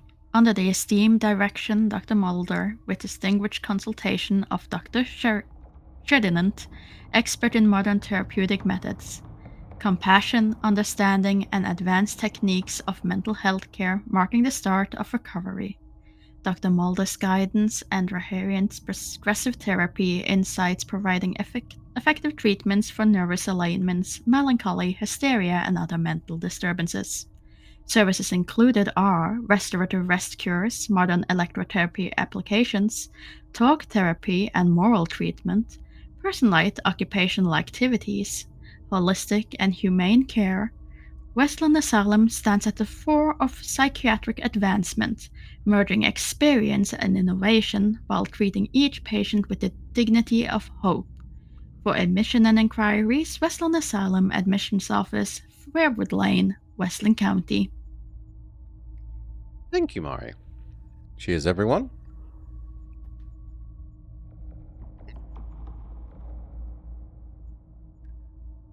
Fountain pen. A waste paper May basket. 1922.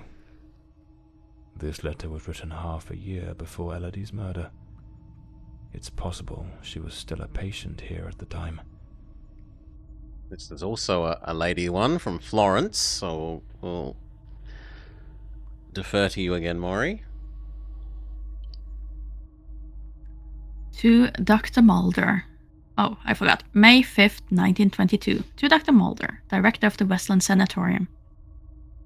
Sir, in view of the escalation violent incident within this institution since the arrival of patient B03, weren't they all about with the dignity of the patients and yet they still refer to them as numbers?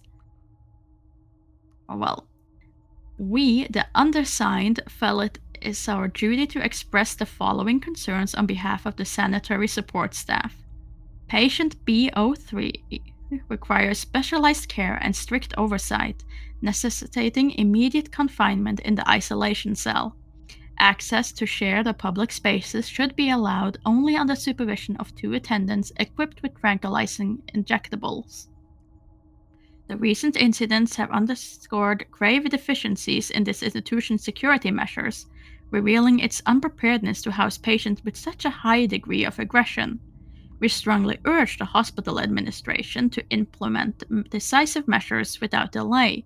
Should our concerns remain unaddressed, we will be compelled to escalate this matter to the National Asylum Workers Union, which has been made aware of our grievances. Respectful, Nurse Florence Norman, on behalf of the Sanitary Support Staff, Westland Sanatorium. Okay. So, do we think that this is Sailor Man, or do we think that this is someone else? What do you think, Maury? I think it's someone else. Yeah. I can't Someone remember. else also covers Ghost. There was a letter, wasn't it, where we saw what number Walter was? But I can't remember. I don't remember. The nurses were genuinely concerned about the aggression of patient B03. To all staff and family members of the patients, on the forthcoming Tuesday, 6th of April, 1932, and as previously announced, the closure of this institution will take place. Within the span of 1 month, this sanatorium shall be fully closed, and all patients will be transferred to other hospitals in the area, according to their individual needs. As for staff, you may request outstanding payments and a severance compensation proportional to the time worked in the administration office, which will remain open for 1 additional week following its closure, from 12 a.m. to 5 p.m. For your convenience, we kindly request that you schedule an appointment. The final working and insurable day shall be Monday, the 4th of April, 1932. Dr. Mulder, Director of the Westland Sanatorium. The asylum was shut down. Okay, so they're closing on the 4th of April, 1932. When was the grievance note from again? That was the May the year before, was it? One that we just... This one? No, that's the happy, sales brochure. This thing. May 5th of 22, so 2 years earlier. Okay, 2 years earlier. Oh, this is now... The girl? How is the girl? You mean Miss Elodie Fortside. Don't worry, that bloke didn't lay a finger on her. But you took quite a knock. This is going to smart. Okay, so Sailor Man took a hit from other person for her. Hmm? Okay, supports that it's not him, that it's someone else. Doesn't seem to be anything else to interact with in here that I see. Might be being blind.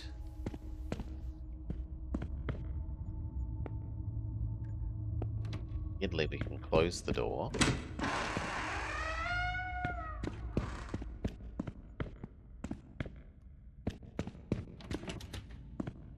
It's locked. Without the key, I won't be able to access the upper floors.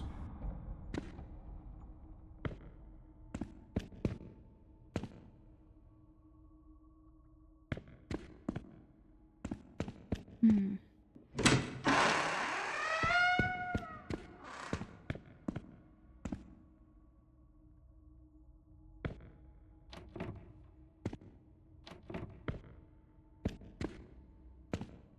What? Why can I open these doors then? Maybe we need to look at something else before we can get to arranging all the books. Yeah. We must formalize the admission Like the of letter Miss on the Elodie desk. Fortside. I have her file here. That girl? What do you think of her? I don't quite know. She seems a good girl. I do hope she recovers soon. I know what Dr. Mulder thinks of her. Oh, don't be wicked. You cannot tell me you haven't noticed. Have you seen the way he looks at her? Shh, hush now. Someone's coming. New key clue found. That the doctor's in love with the girl? Mm-hmm. At least thinks she's pretty, presumably. This file cabinet is now empty. It probably held all the records of the inpatients.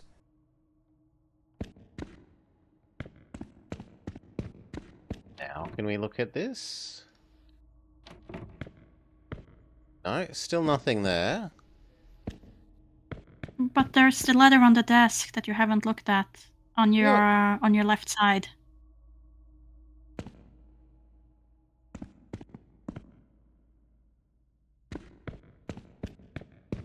That letter? Can't get to it. If you're standing by the books, if you're standing by the bookcase, it's on your desk on your left. That's a lady.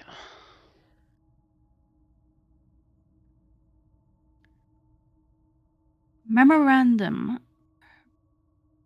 Pursuant to the established protocols and regulations of Westland Asylum, in preparation for the forthcoming annual report to the Board of Trustees, Dr. Leonard Sherdient will retain custody of the patient records for a duration of 5 days. Members of the medical staff requiring access to these records during this interval are advised to direct their inquiries to Dr. Sherden's office between the hours of 9 a.m. and 3 p.m. Selma Crenton, Administrative Secretary. I need to find Dr. Sheridan's office.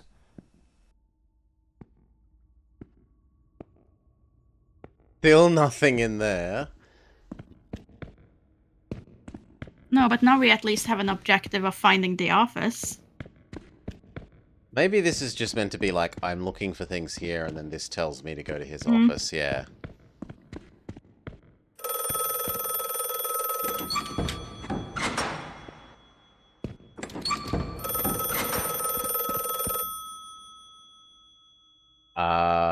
Five-digit code.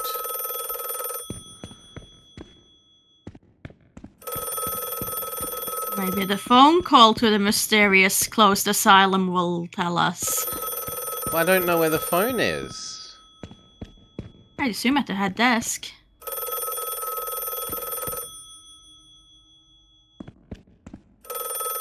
God, it's gonna endlessly ring till we find it. Is that the reception desk, isn't it? Where you found the happy brochure? So one thing they could do for this is make it environmental. That as you get closer to it, it gets louder or quieter. This thing. Hello? Hello? Can you hear me? Mr. Morley, is that you? Lady Margaret? Mr. Morley, I'm so relieved to hear your voice. I've been trying to reach your office, but I couldn't get through to anyone. It's awfully late at night, Lady Margaret. How on earth did you know I was at Westland Asylum? Well, I was already in bed, truth be told, but there was something on my mind. A vital detail I'd forgotten to mention. I called your office, searched for you at the mansion, and when I couldn't find you there, I assumed you might be investigating at the asylum. I see. Very resourceful of you. Now tell me, what is this detail of such importance? Oh yes, of course. I almost forgot. You see, the truth is, I'm afraid that you're not alone. What the devil does that mean? Hello? Lady Margaret? Dun dun dun!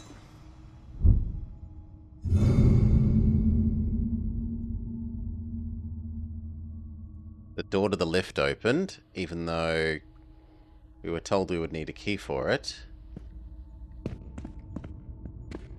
Isn't this just the door to the basement?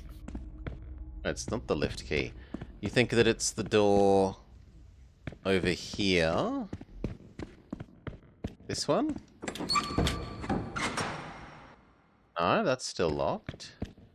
We still don't have the No, arch. between that, right next to the elevator door, there was a door to a basement, I think. Yeah.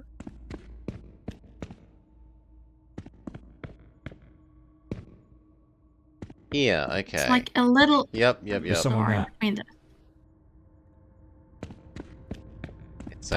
It's too dark I've for got a bad Blobber feeling about this. situation. Mm-hmm.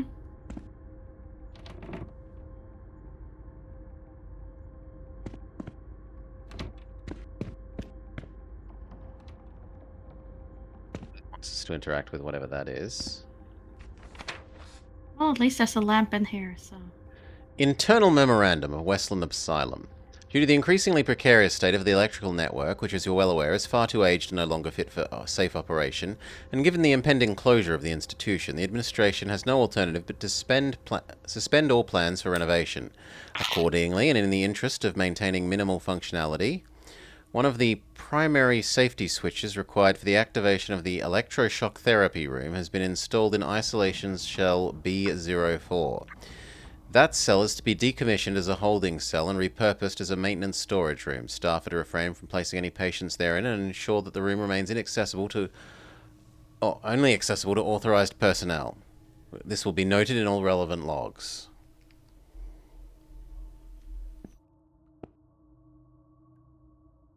Open door, cold to warm.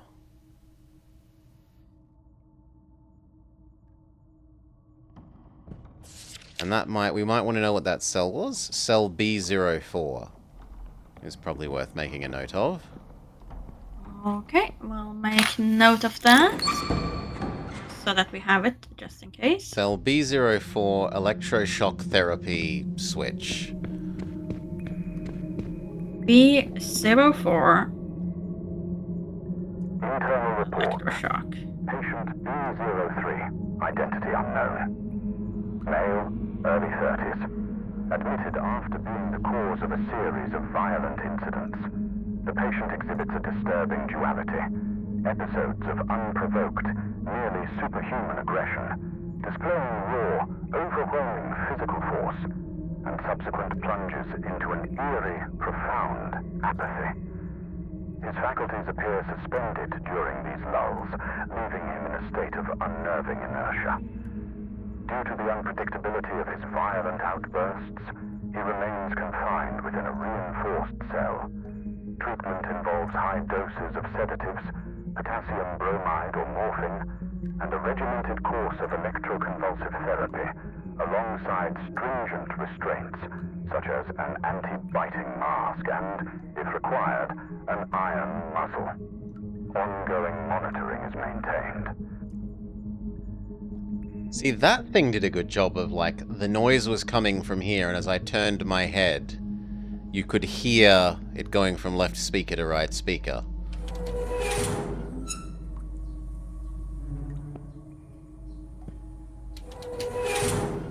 Yeah, can't open that one. This is the one that supposedly has the electro shock switch, but we can't open it.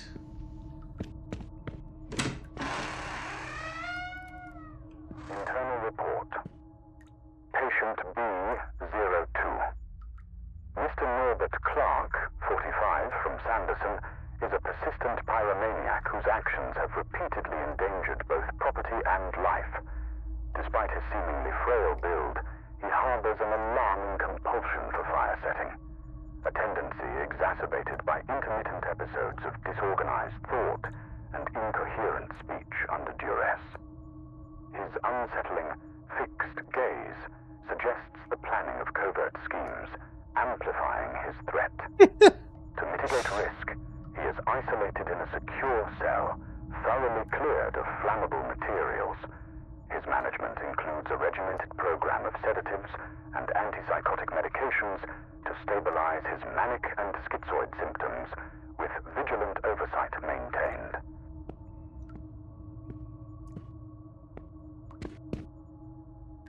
There's nothing in here.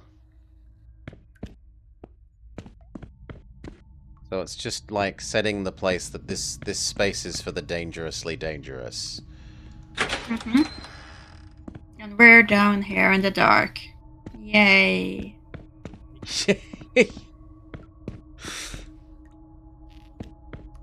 This doesn't open?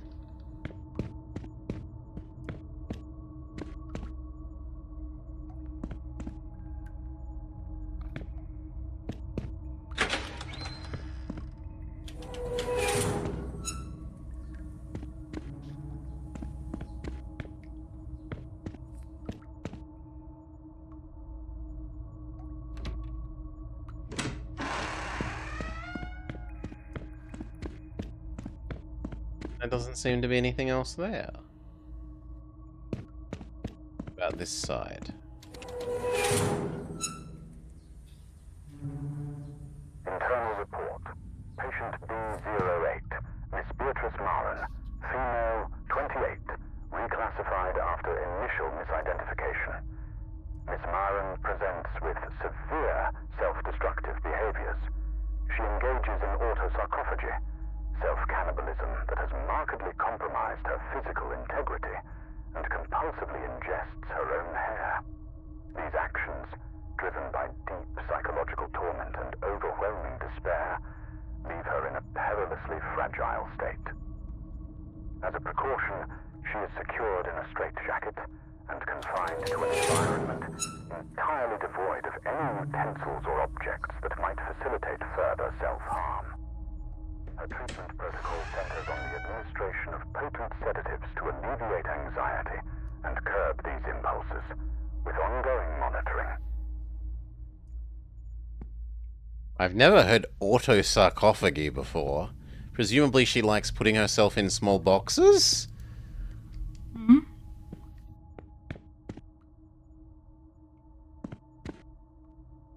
Nothing but a whole wall of blood here.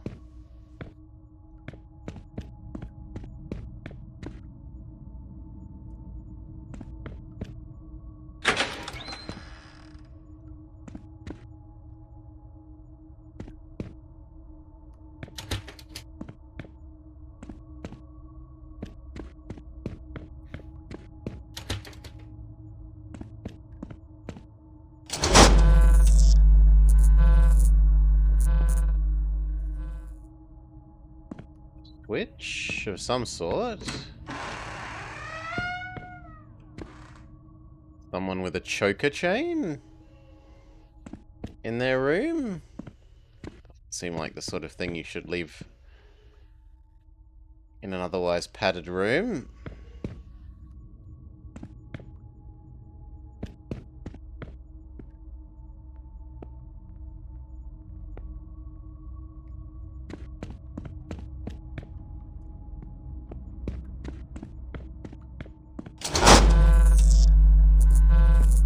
Okay, there was that thing that said press them in a certain order. So we found blue and green, we need to find yellow and red.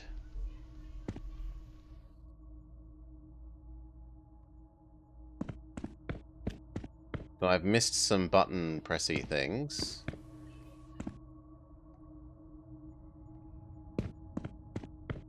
So we've just done blue and green, where is yellow and red?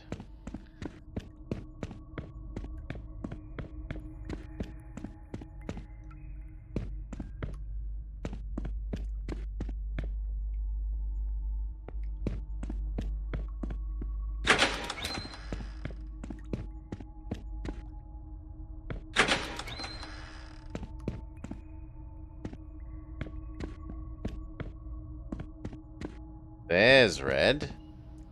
But where's yellow then? I mean, maybe it doesn't actually care about the order. No, it does, because that's reset that.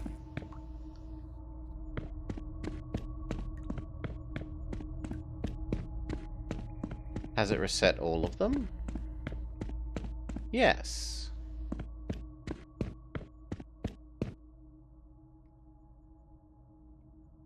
Although it's weird that it thinks...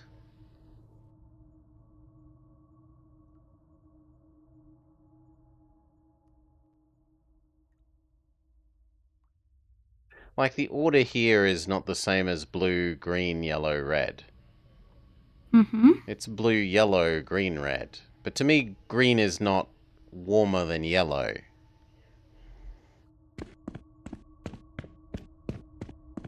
Missed one other button somewhere, but we need the yellow one.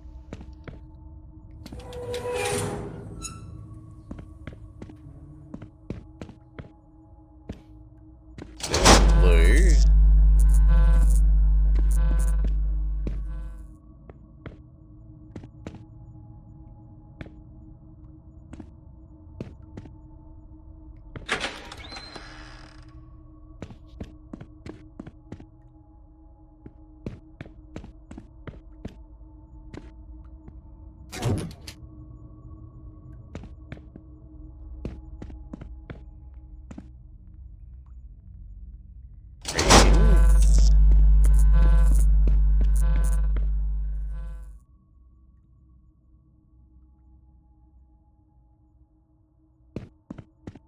Yellow that we don't know where it is.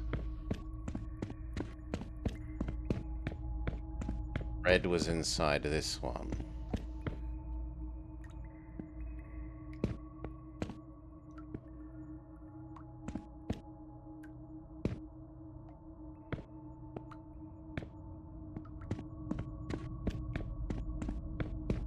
There isn't any more space and there's nothing else that opens.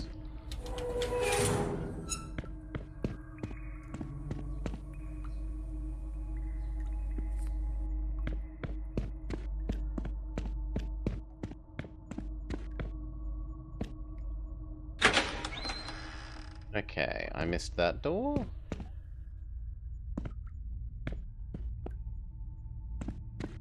It's just another door of blood.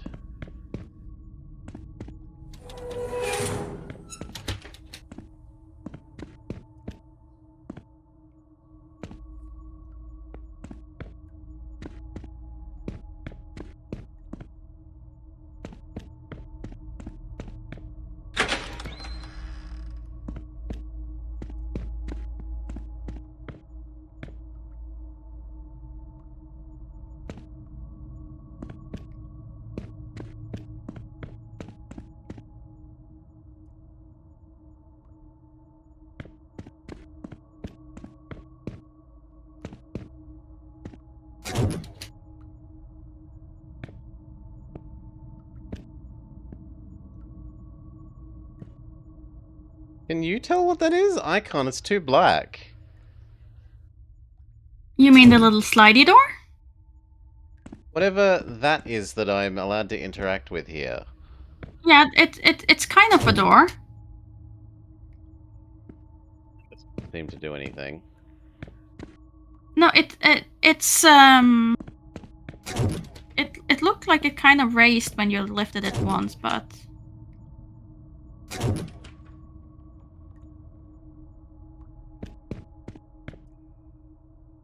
No, it's just locked. Never mind. Just locked door now.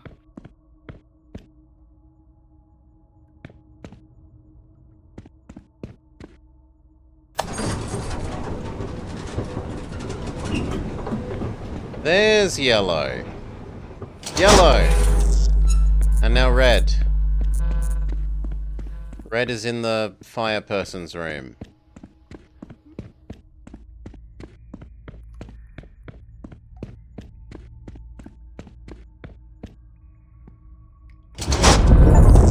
Success! Activate the power switches.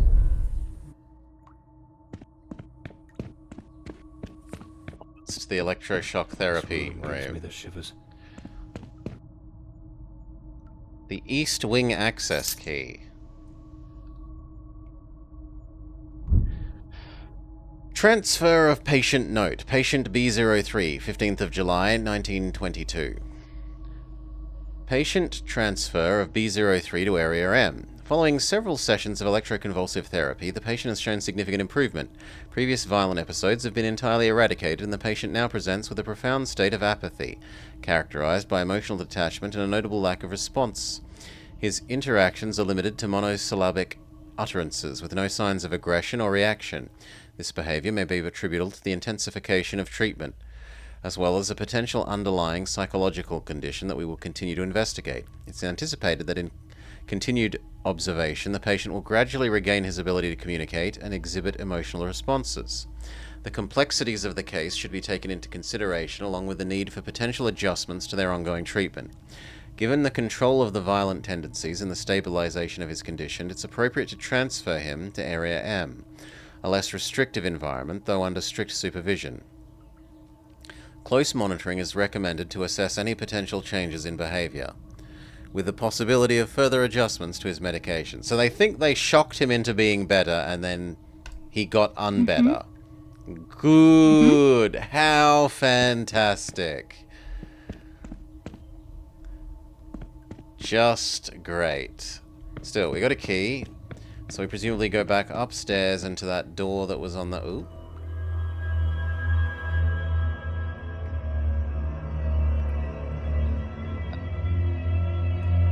I need to hide. Quickly. Yeah? Gotta go hide somewhere. I can't hear it. Could it be gone? That door can't be locked.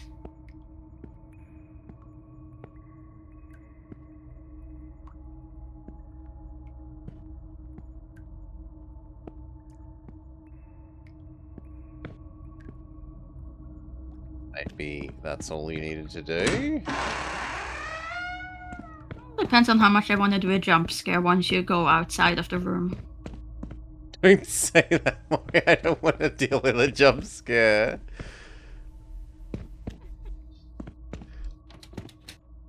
Okay, we still can't do that. We can go upstairs and do the door that was left of here that we couldn't do before now. This one. Yes.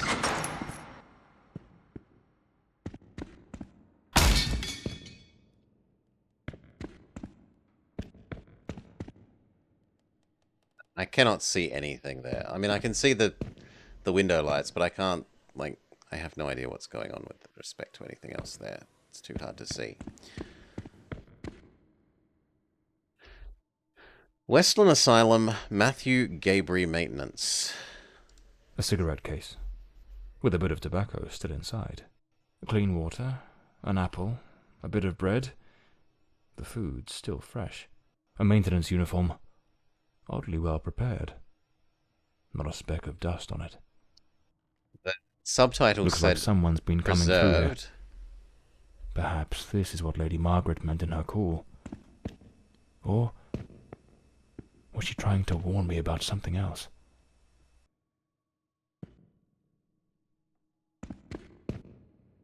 We were meant to get something from in here, though.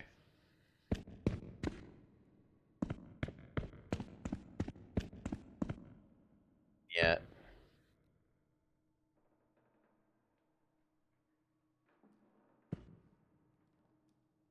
As far as I can tell,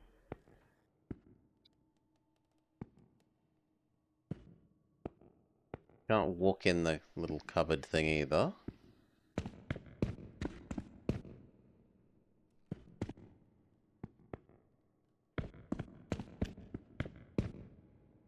Continue on.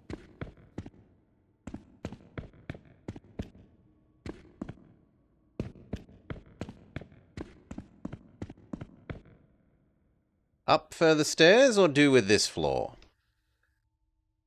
Let's try to see if we can do something more with this floor. It isn't a two-player game, Mip. We are playing it cooperatively, but it's not like fundamentally Morley is not controlling stabby person, for example. Or am I? Sure, you would have done the jump scare if you had the power. Mm-hmm.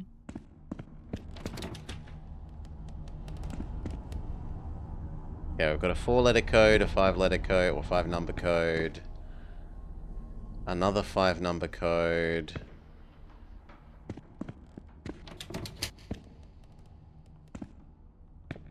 There's a lot of codes we need. A door that just doesn't open. 2 5s, 1 4.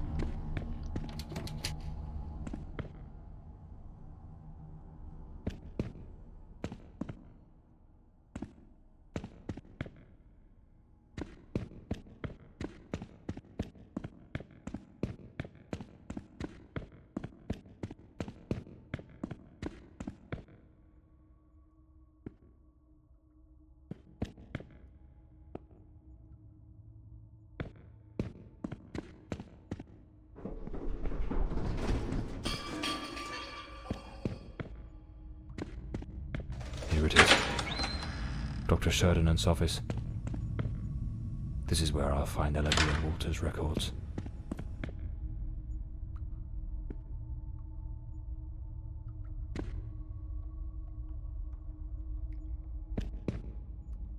Nothing of interest here. Wait. No, it can't be. Recognize the patient. There he is. In the photo. Dr. Sheridan in the center. And right next to him, it's him.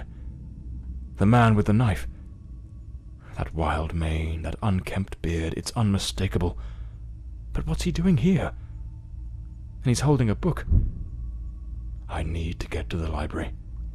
Elodie's record. Patient at the sanatorium. Westland Asylum Register of Admissions and Discharges. Patient name is Elodie Forsyth. On the 14th of December, 21. 17th of November of 22. Patient registration number 2546. So she was here for a year. Just under a year. Reason for admission. Admitted to the asylum on the directive of her mother.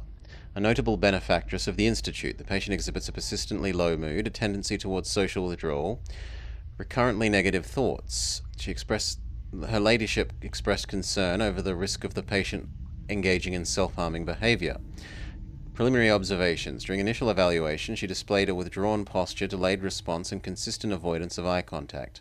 She reported feeling trapped in a constant state of oppression and described a persistent sense of unease. Although she refrained from providing any further detail, her condition necessitates close observation and a progressive therapy approach to monitor and assess any changes. Hereby, the admission of Miss Forsyth to our institution is recorded.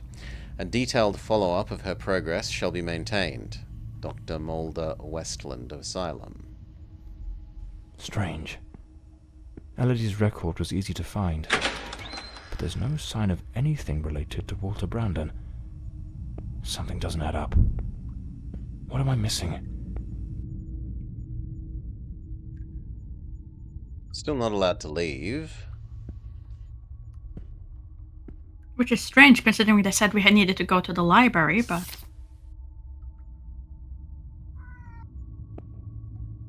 Is that Kitty? Mm-hmm. Hello, Kitty. That's a very loud kitty. Apparently at a human frequency.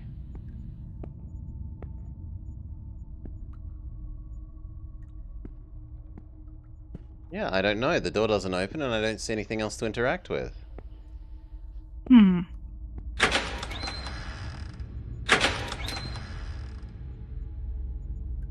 Could we look more at the photo, please? It's no longer interactable.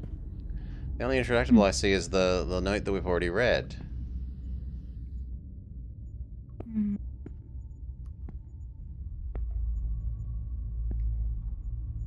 And if we click the note we already read again?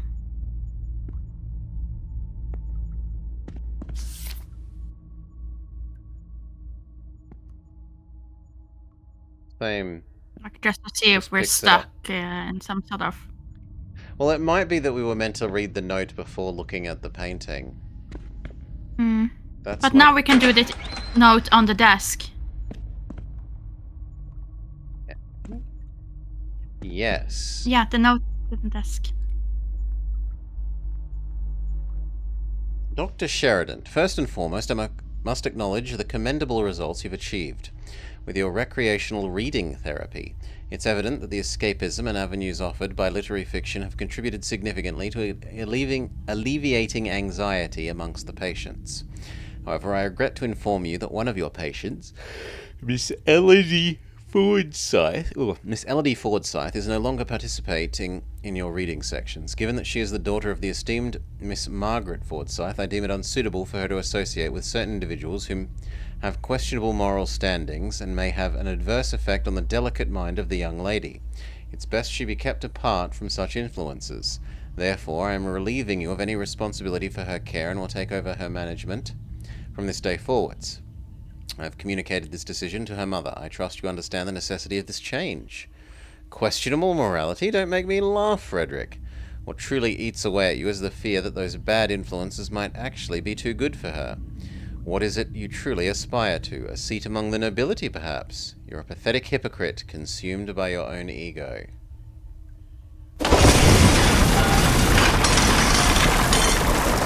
What was that noise? Sounds like something just came crashing down.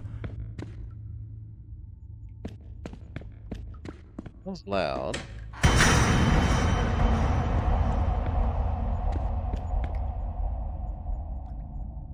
Seem to be anything in here. There's a spooky music sound cue, so...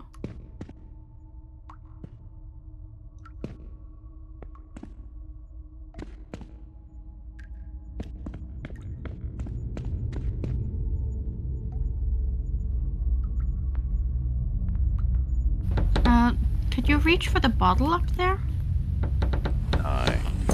It didn't have an interactable. Okay. This does.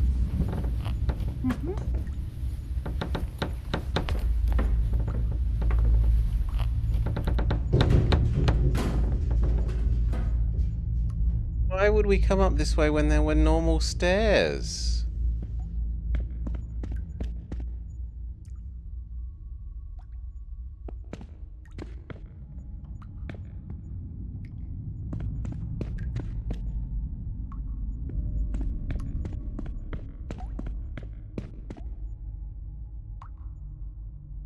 I believe the question is, why wouldn't we? Dear Dr. Mulder, the books you've requested are available in the archive. Pick them up at your convenience. Here is the new entry code. 89981. About a second. Whoop. Got it. Yo.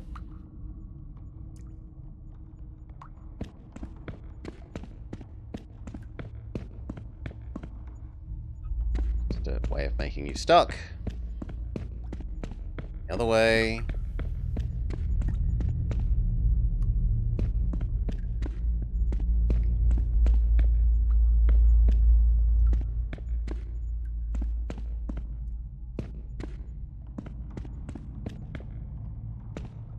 Well, hello, stabby friend. Do we want to try and open the door to stabby friend?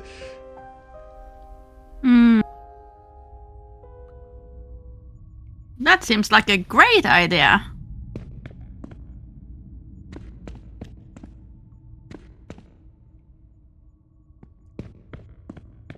See anything else in here, so it does kind of seem like the way forwards. It's either that or open one of the doors in the library. Oh, we can't open this. Okay, can I climb back down the magical staircase? No. Uh, okay, stairs. So it was go back down to the things that we...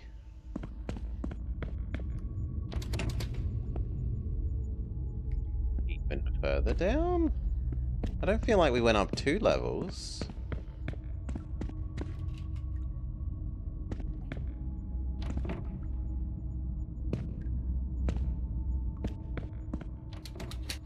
Impossible. Locked as well.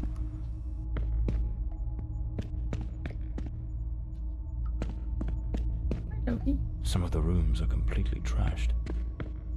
I didn't expect the asylum to be in such a state of decay. Wait. We were meant to find that at the start. Oh, we just came this way instead. Hmm. Okay. Then it was up. That isn't the stairs up.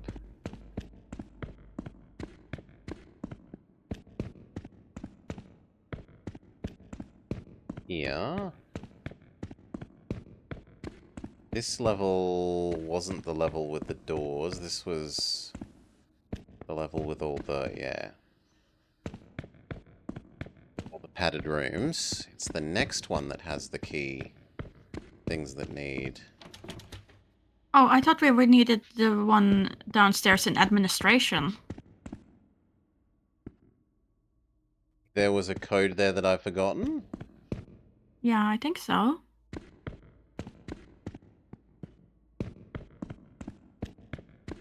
Okay, so where do you think that this is on? So, by the elevator. And then all the way to the right.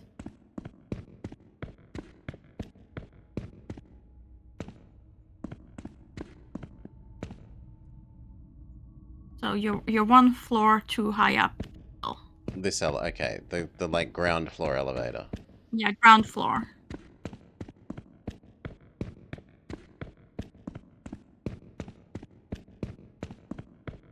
Okay, ground floor.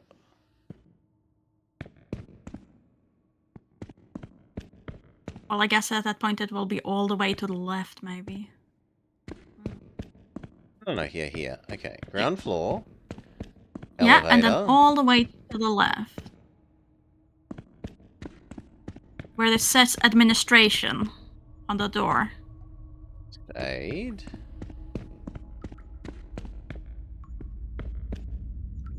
Oh, you never turned. Never read. Then it would be all the way to the right when you're facing that way. Yeah, sure. Left and right depends very much on if which you're facing. way, like when you've just come out of the door or not. So yeah. This archive. You think it's this one, okay. And what was it? Had lots of 8s and 9s. Let's unpost that.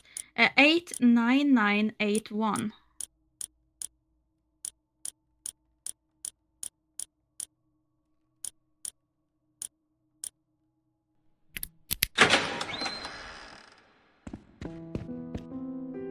Today's code to open the key box, the moth.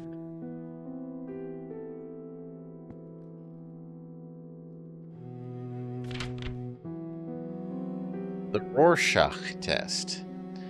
For the psychology test using the Rorschach inkblot test, we'll use the following code to name the plates. This way, the patients will not be able to obtain information about their evaluation unless therapists deem it appropriate. Plate 1. I mean, this... We print screen this, Maury? Yep, already done.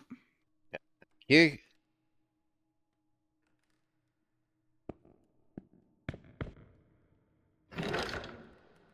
So now we just need to figure out which one the moth is.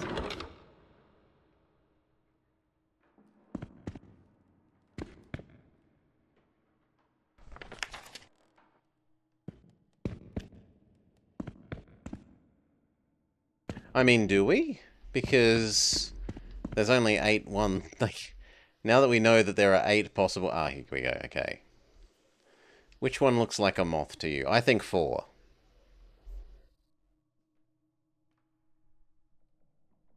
To me, this one looks more like a moth. Yeah, 4. 4 definitely the moth. Okay, and 4 corresponded to... Plate here. 4 is 00100. Should be easy enough. And what is it this the key for? This is the key box something. Where will we find a key box, though?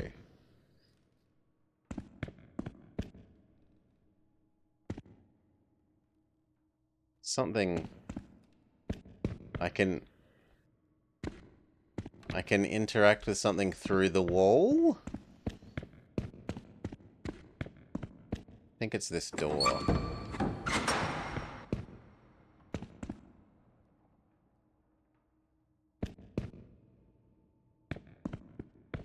I feel like the key box should be in here. Ah, there it is. So 00100.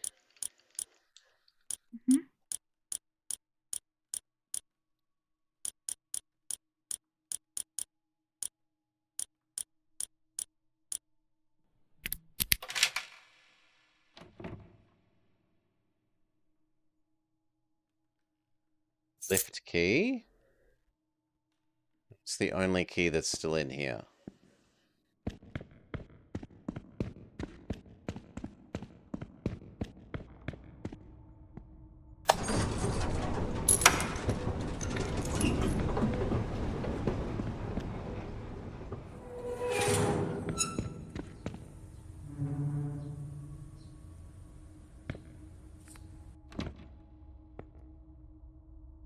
A, 2, 1, 0, or -1. Let's go all the way to the top.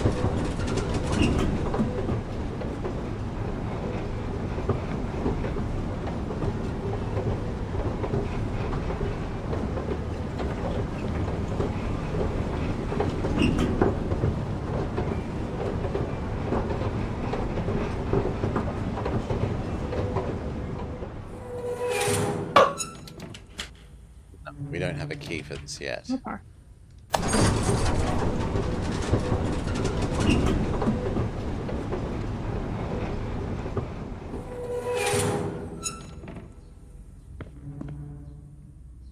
Okay.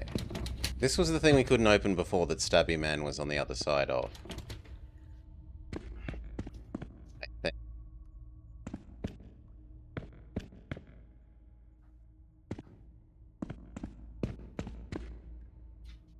This room doesn't seem to have anything.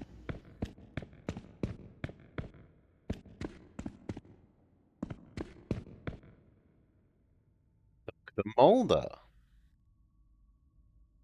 I don't think we have a thing for that. We have a thing for an archive room. Is that... Do we have a thing for an archive room?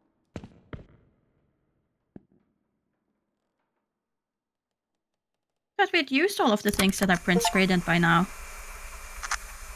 Patient recording. Oh, you thought that was the LED ground floor side. thing. Okay. February Yep. 3rd, 1922. Daily record number 23. Let us begin. How are you feeling today, Miss Fordside? I feel well. Elodie, we have discussed this before. If you do not tell me how you truly feel, we will make no progress. I feel a little sad, perhaps. I am alone here. I miss my mother and having company. So much time with nothing to do makes me think of things I do not wish to think of. I see. Listen, Elodie. I believe you are looking at this the wrong way. If, instead of dwelling on what you call dark thoughts, you were to focus on possibilities, your outlook would change entirely. A young, beautiful woman such as yourself should look to the future with excitement. Think of all the adventures that lie ahead. Your family, your career as a painter. Perhaps even finding a man of good standing. One who could protect you from your demons. A man?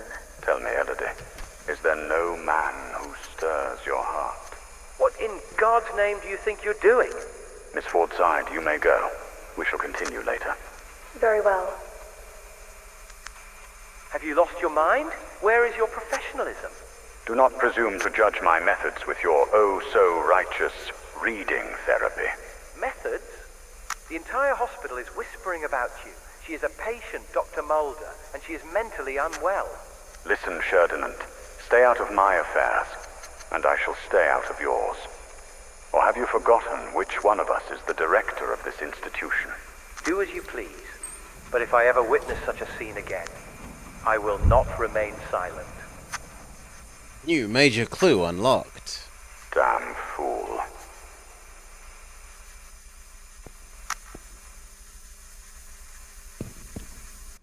Creepy doctor. Creepy doctor. Not actually like a new code or something. Hmm. It's kind of what I would suspect should come along with this.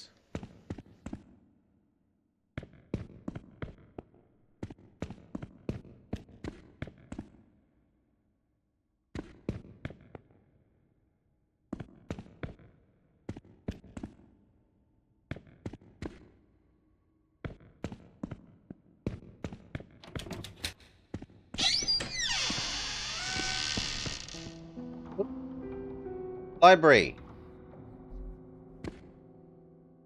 Okay.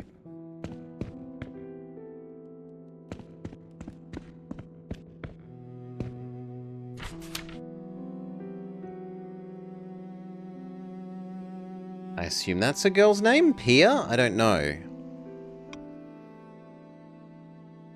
Maureen, finally, patient 1365 has returned the book. Every time they borrow it, it takes a month to bring it back. When it's not him, it's that girl. I can't even imagine how many times they've read it. But there are other patients who have also requested it, and I made a decision to take it off the shelf and place it under the custody of the one who opened the golden box. If anyone asks for it, it will be there. Pia Wilson, librarian of the Westland Asylum. So it's in a box.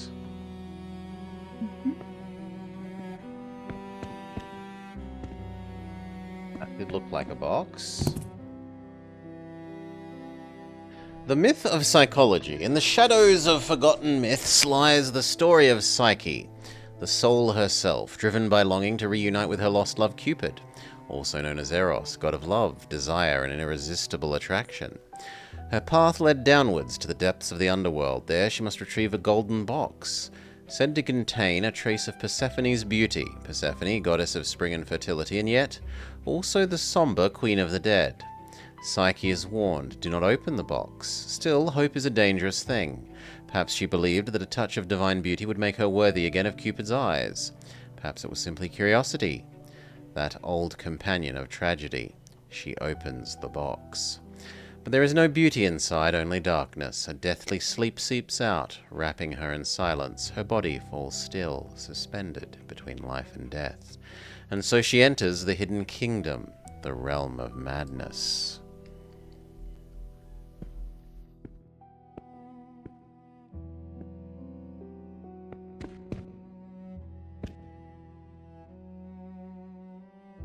Oh, good lord, this is a long one for you, Maury. Kind. I mean, it's a Selma again. It's Selma. Uh-huh. We're being consistent. Uh-huh.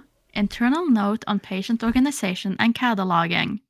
For the swift and proper cataloging of patients, a system of labeling is employed in which each patient is assigned a number corresponding to the room they occupy. The passcode to access each patient's cell is in the discharge number assigned upon admission. This number must be consulted in the admission register or in the individual patient record. Should a patient be transferred to another location within the institution, their cataloging will be amended according to the new room in which they are assigned. Patients classified as dangerous, whether to themselves or to other, are housed in the basement in specially adapted cell designed to ensure their isolation and safety. This area is assigned as Area B. The ground floor contains the common areas of the establishment, such as the kitchen, dining hall, and administrative office, where matters relating to paperwork are handled. A small first aid room and the archive, containing all records and documents pertaining to staff and inmates, are also located here. The doctor's office are situated on the second floor, which is the designated area for medical care. However, an exception is made for the office of Dr. Mulder, the director of the sanatorium, who occupies the third floor. On the second floor, one will also find the rooms of male patients, area M, and female patients, area F. It is important to note that the attic, which was previously used as a recreation room and for therapeutic activities, has been permanently closed due to its unsuitable and unsafe structural condition. The system of organization and cataloging has been designed to maintain proper control and safety for all inmates, as well as to ensure efficiency in the management of the various sections of the asylum. Selma Greenton, Administrative Secretary, Westland Asylum. All right. Thank you, Maury. So there's the extra dangerous area, and then there's just general men and women areas. That's about what I got. You? Yeah, there was the thing with the passcode to access each patient's cell is the discharge number assigned upon admission. And we had the discharge number of Elodie, didn't we? So we could technically now access her room in female patient area F, I would assume. Okay, so her thing was, I think, in the ground floor area. That note, I think. Yeah. The Yeah, we didn't adventures of screenshot Walter her. Brandon, the intrepid part. captain of the Stella Maris, braving the treacherous South Seas. What in the devil does this mean? It means that someone is pretending to be this person from this book. Mm-hmm. Oh, don't tell me it's the doctor.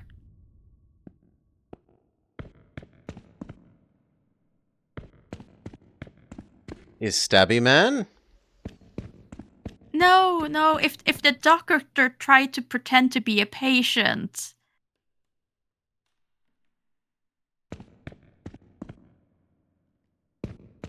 There should be a box here, though. Or do you think that the only thing we were meant to get was that the patients, like...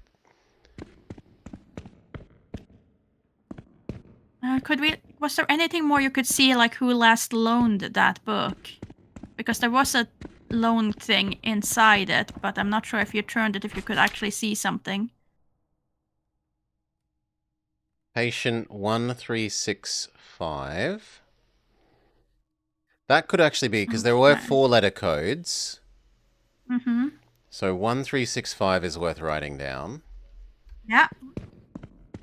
If we actually look at the book... Oh, come on. And that agrees with that. 1365. Mm-hmm. Okay.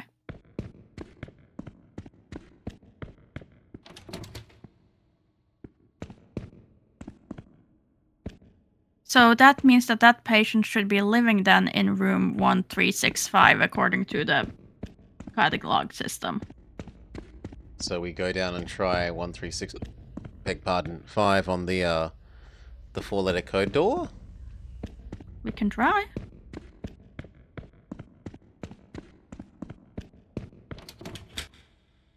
We are now forced to use elevator.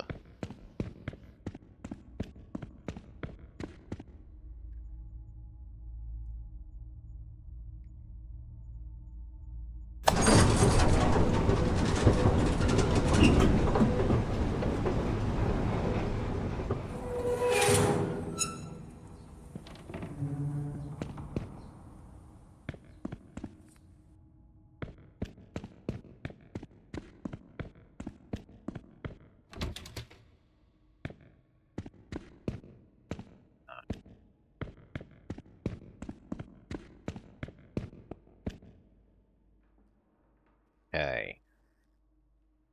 So this could be 1365.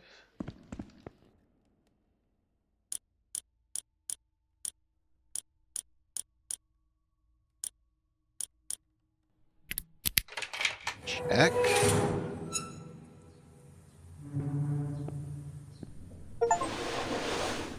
Find Walter Brandon's private room. Which has a key.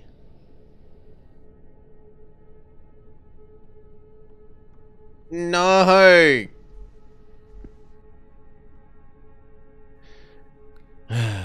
Dear Walter, there's something about you I cannot ignore. A quiet strength, a resolve that feels unshakable. The thought of all you've endured fills me with a kind of admiration I can scarcely put into words. You're unlike anyone I've ever met. And yet I wonder if you sense it too, the stolen glances, the way time seems to pause when our eyes meet. Perhaps it's nothing, perhaps it's everything. I'm not sure you're aware, but the night watchman rarely checks the attics on weekends. Some evenings, during the quiet moments, before we're all sent to bed, I like to slip away and wander up there. There's a peculiar stillness in that place, a kind of peace that I find nowhere else. Tonight at 7 sharp, I might take one of those little walks. Perhaps I'll find the calm even sweeter.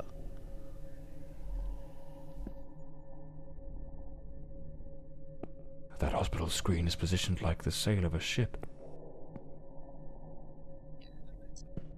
A ship's old helm, tied to the bed, as if it were the quarterdeck of a vessel. Stella Maris. That was the name of the ship captained by Walter Brandon. This room is the room of a madman. The entire space is arranged as if it were the deck of a ship. Did that man truly come to believe he was a character in an adventure book?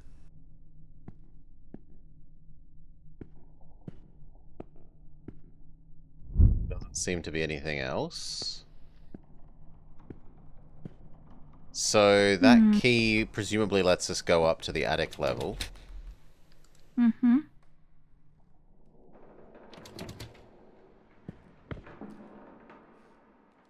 Did we have a new 5-letter code? It's probably her discharge code that we found on those letters. Yeah. We need to we check haven't that back noted on that level down. 1, yeah. And there's another 5-letter code for this. Okay, so ground floor administration area.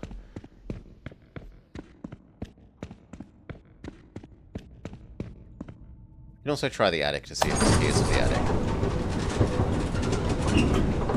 No, her room should be on the female side, so it shouldn't be in the same wing.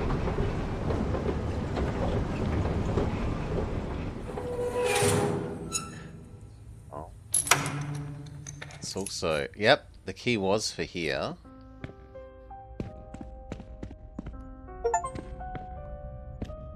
Discover their hideout. An alarm clock.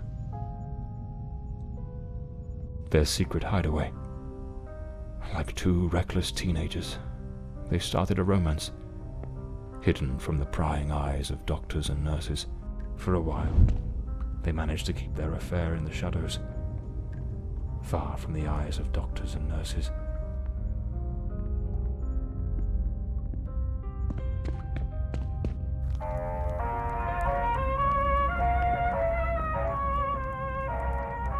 Hair on the chair, strands on the floor.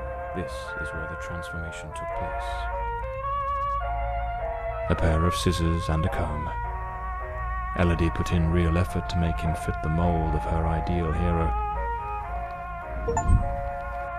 Cover how she transformed him. In the image of her most secret longings.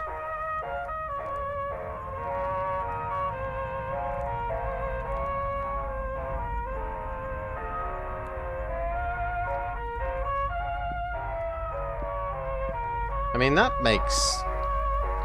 reduces my sympathy for her a bit if she's actively helping this horror unfold. Mm-hmm.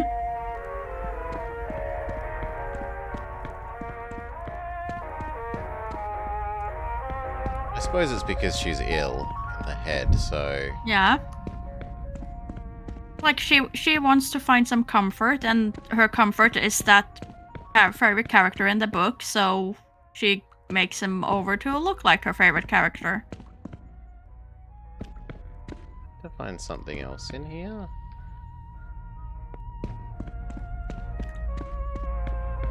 Seems like you're just stuck in the...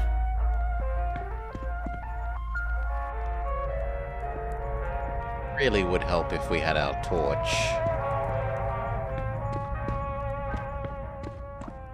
Okay, I meant to go back down that, it seems.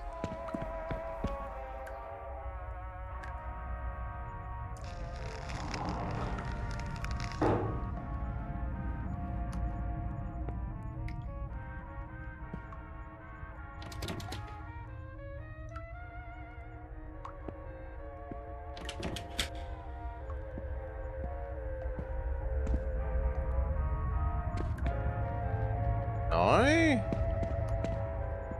But then why does this space exist if...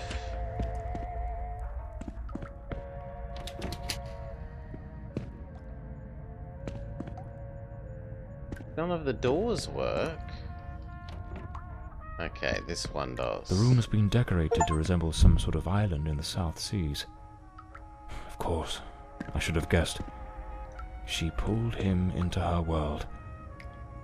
Elodie created Walter Brandon. Dear Elodie, it's been some weeks since you requested a private session. As both your physician and friend, I find myself troubled, unable to cast aside the thought of the solitude you spoke of these weeks past, the solitude of which you've not uttered a word since. These days, burdened as I am with duty, I shall be confined to my office until the late hours of the night. Should you at any moment feel the impulse or need for company, do not hesitate to visit me. Here we go. Mulder's office number 39124. Mm-hmm. Got it? This letter. At the very least, it's highly inappropriate. A draft letter. Scratched out and full of corrections. It's one for Morley. I love Elodie. My dearest Walter, do not worry, everything is in place. I know it won't be easy, but it is crucial that you take the first step. Once they grant you your discharge, everything will change. I will be ready to follow you the moment you are out, in a safe place, far from here. When you speak with the doctors, I want you to repeat the words I've told you, with conviction, as though they are the only thing that matters. The shadow is gone. It has vanished. You are now fully yourself once more. Tell them you regret everything that happened, that you cannot understand how you acted in such a way. Speak of how you have found peace in reading, how you now wish to live more serenely, with purpose.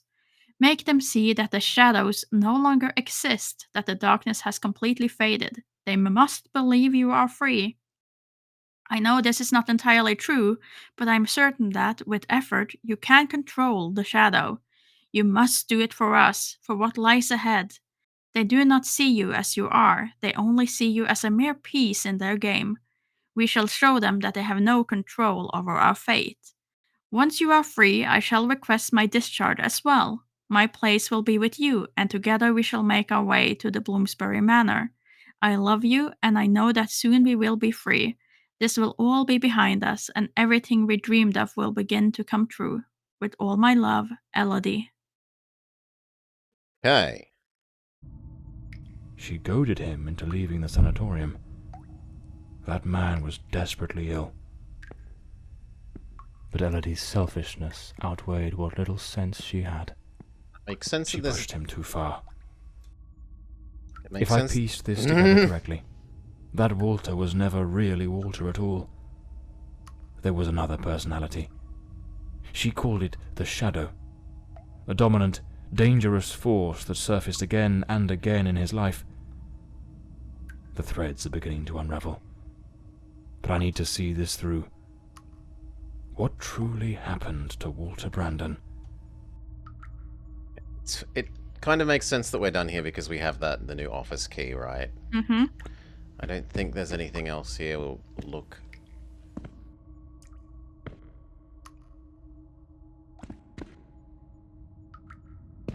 Yeah, no, there's nothing else. Now are we able to open the other doors, or do we have to...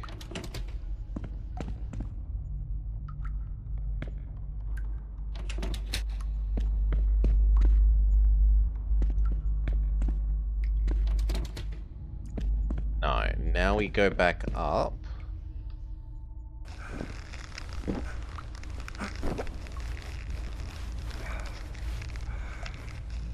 via the elevator.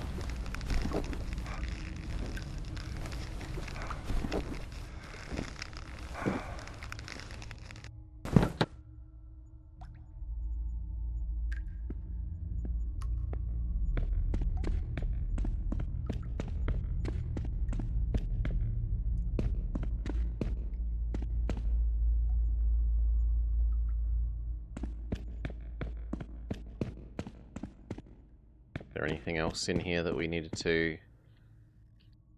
Powerful drugs for depression. Anxiolytics. The girl improved, but it seems the doctors were baffled by her mind. Looks like Elodie found herself a little hideaway to keep practicing her dark craft. Elodie found painting, and with it, a way to spill the shadows that crawled through her mind.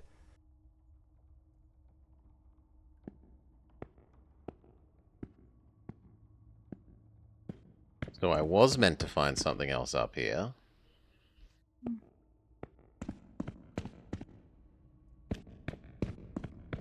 That does seem to be it. Now we can go in the lift.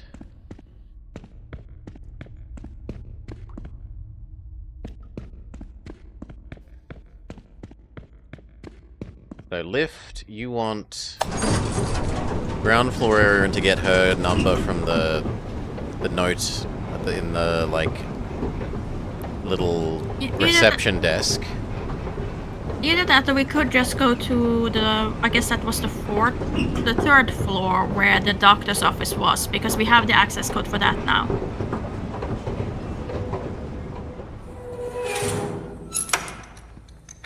So I think it was here?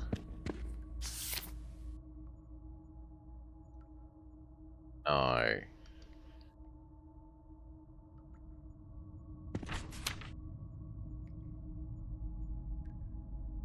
No, so... Was it noted down in the case thing?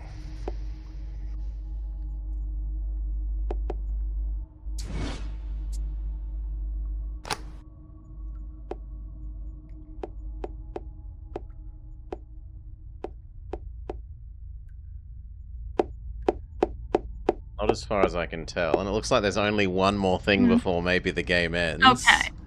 Then it probably wasn't important, so let's just head to the... That's the one that we probably wanted. Which office was it in then? This one. I thought it was in the archives. The library? Or the... Because this thing was the archives, wasn't it? Oh, I thought this was something else. I thought this was just administration. It was the one that had the desk and there was the picture of one guy and the patient, I think it was. Where he was the sailor man? Hmm.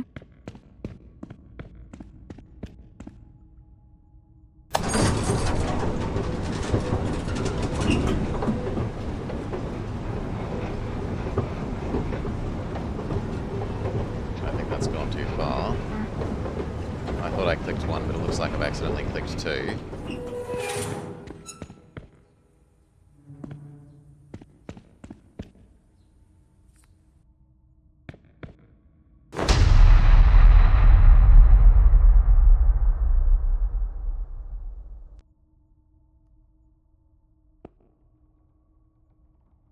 Okay.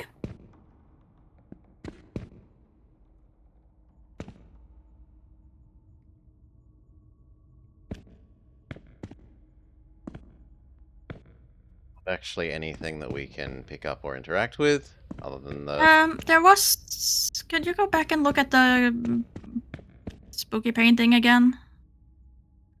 The doctor, or the ones with them yelling? These ones? Yeah. Not the doctor.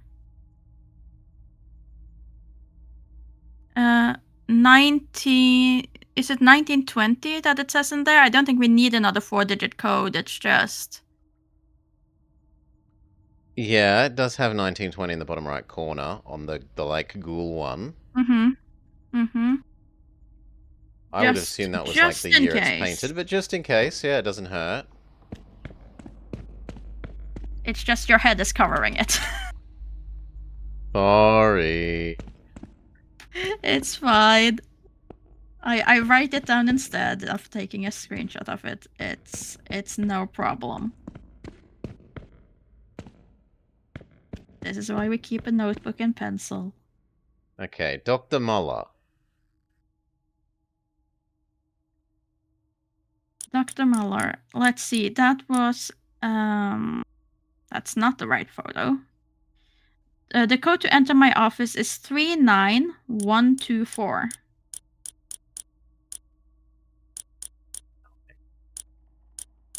1, 2, 4.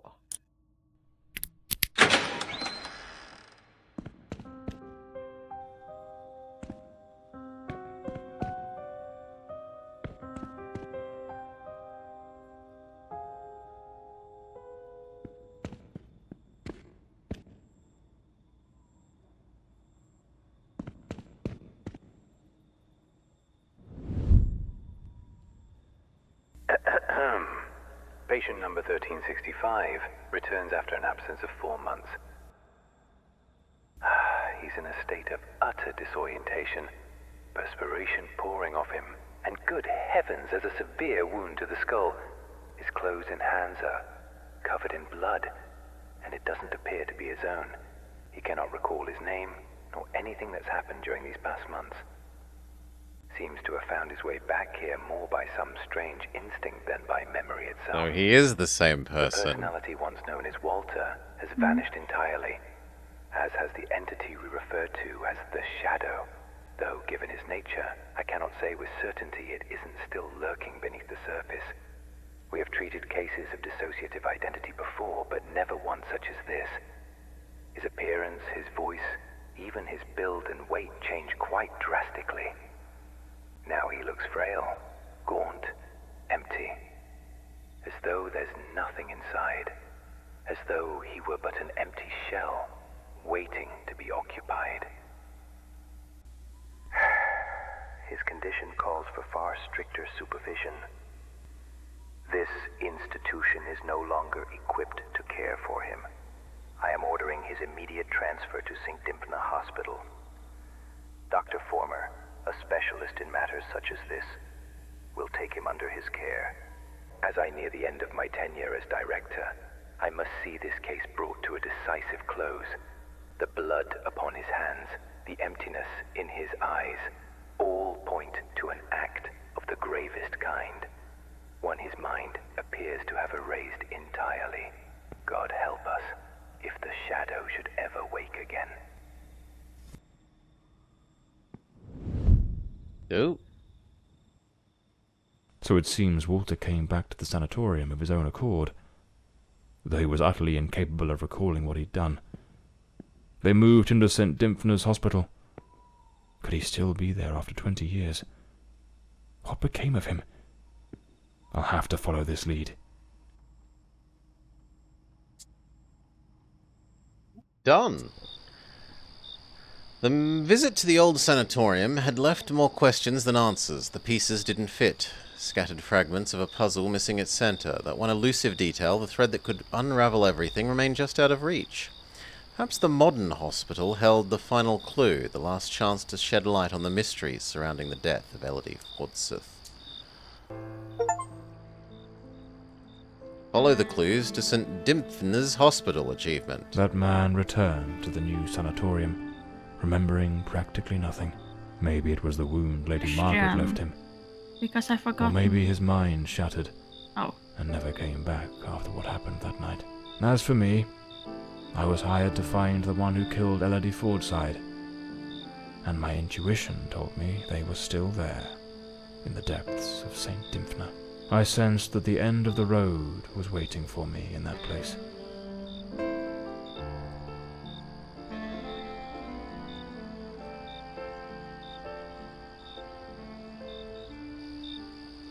Sorry, Maury? No, not important. As in the other doors that we didn't check with codes that we maybe could have? No, it's not important at all. I mixed up the timeline, that was all. Okay. New, actually functioning I'll hospital. saunter in through the front door as if nothing's amiss. I'll need to find another way in. What? Why? Why?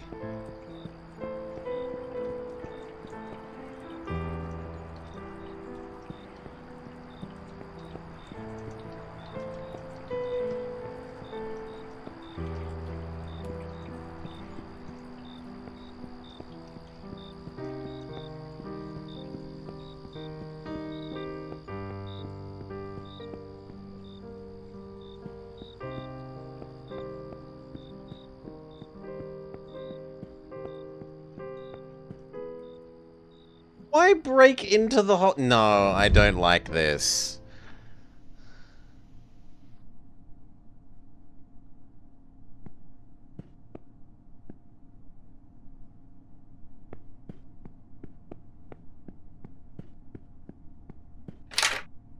It's locked.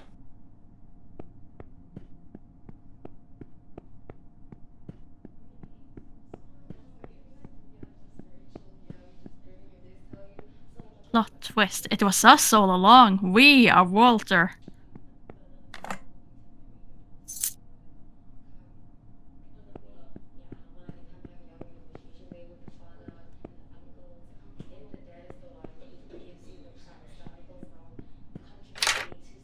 It's locked. The night shift nurses are behind this door. I need to find another way into the hallway to the rooms.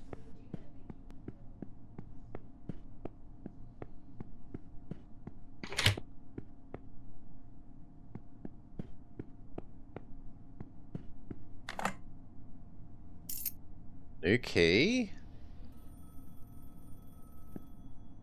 We answer this phone and it's gonna be the lady again. Mm-hmm.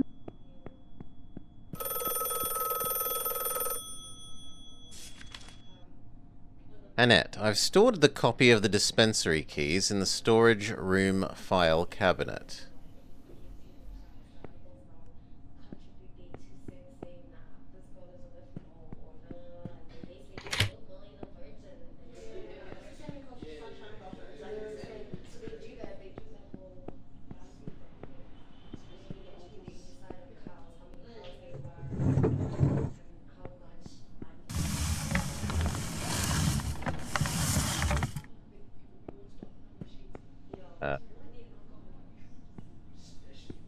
Feels like I'm supposed to be able to move, and yet I am very much stuck.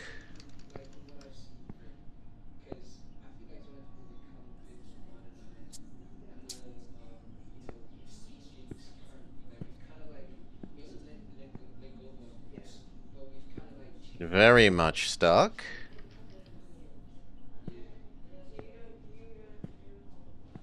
Maybe I wasn't meant to be standing where this chair was when we moved the chair and the table.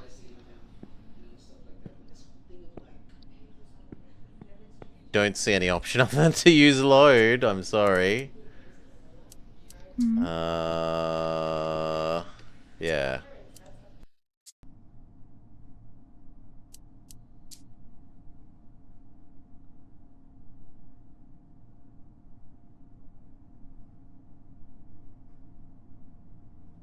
We might have to do this little segment again. Yeah, we're gonna have to do this little segment again. Okay.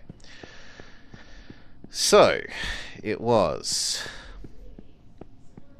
Note that we didn't notice that was going to tell us about the cabinet.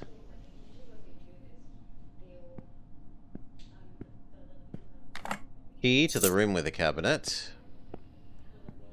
Mm-hmm.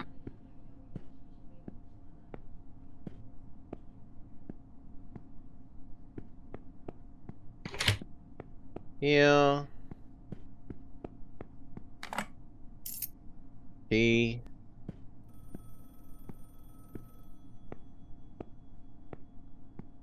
Back to that same desk, but don't stand in a place that gets us trapped, hopefully.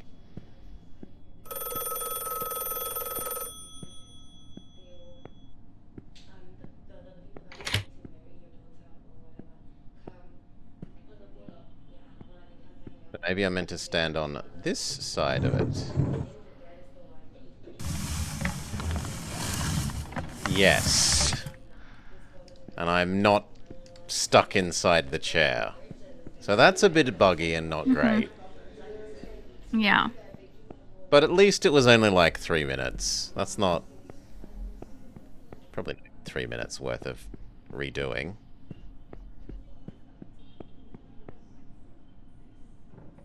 John Morley and the case of the red shoes. No! What does this mean?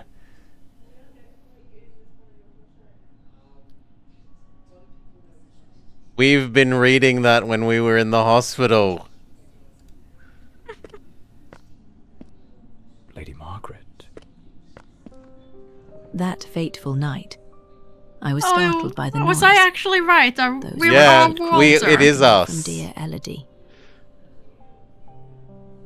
I rushed to her chambers, and there you stood, stained with the blood of the one soul I cherished above all others in this world. The housekeeper had warned me, but I turned a deaf ear. Elodie was finally happy, even amidst your incessant bouts of volatility. Yet, with the passage of time, your demeanour darkened. More and more frequently, that sinister presence lurking within you began to surface, each appearance more violent than the last. Elodie no longer gazed upon you with the starry-eyed affection of a smitten young woman. The atmosphere in this house grew suffocating, fraught with an unbearable tension. That very afternoon I spoke with her. She had resolved to end your engagement. You seemed, or so I dared hope, to have accepted it with grace. But that night, that very night, you ended her life in the most savage manner imaginable. I threw myself upon Elodie, desperate to save her. But alas, it was far too late. Months later, I learned you had returned voluntarily to the sanatorium. I sought answers and immersed myself in understanding the afflictions that plagued you. Dissociative identity disorder, they called it. A condition in which one might host multiple identities, each vying for dominion over the body. But the man confined in that bleak institution was not the shadow, not the fiend who had stolen my daughter. No, he was but the shell, the hapless vessel. And I yearned to find the true culprit, not the facade, the murderer himself. Thus I devised my plan. I came to visit you, and just as Elodie had done, I crafted a new role for you, a new identity to inhabit. I brought books, personal artifacts, penned letters as Penny. I leased an office and prepared doing this every to us? detail meticulously, down to the smallest thread, for your return. I was going to as complain John about, Morley. like, how the hell Everything did we had have to an be office then? flawless. Or were we just an unreliable narrator? And why, you may ask? To make you remember, to awaken the shadow, to summon forth the murderer from the abyss of your fractured mind. John Morley is a good man. Walter Brandon was a spirited young sailor brimming with love for Elodie. But the shadow was a merciless, unrepentant killer. I wanted to destroy the murderer who had stolen my daughter. But I could never bring myself to harm an innocent man. My obsession, my singular purpose, was to awaken the shadow.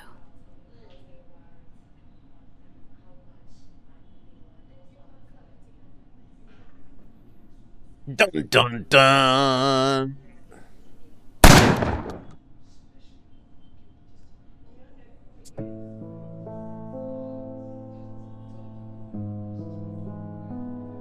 Alright. Screw that lady. She should have just shot us without the elaborate setup, Dark Young.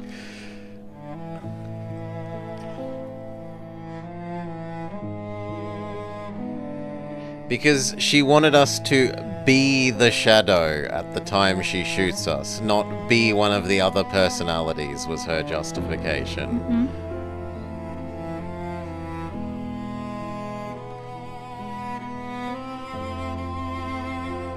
Okay, so, what do I think of this? Sometimes the graphic-y stuff was a little bit less than, amazing. But most of it was pretty good, pretty reasonable 3D models and stuff.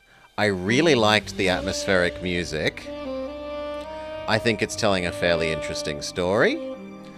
The puzzles are pretty reasonable, and they nice and neatly constrain you to relatively small spaces so you aren't left wandering around the whole space trying to work out where the latest clue you've got to matches to for the puzzle, at least for the start. The hospital is a little bit bigger. But even that, it's usually fairly clear with, it gives you new clue, and new clue says, go to location here, and this is... sorry, we have just lost my headphones, so I'll need to flip over to this. Terrible time to run out of headphone battery. This to... And then this to here. Can we hear you, Maury? 1 2 1 2. I hear you, but I need to give chat the ability to hear you. Sorry. Try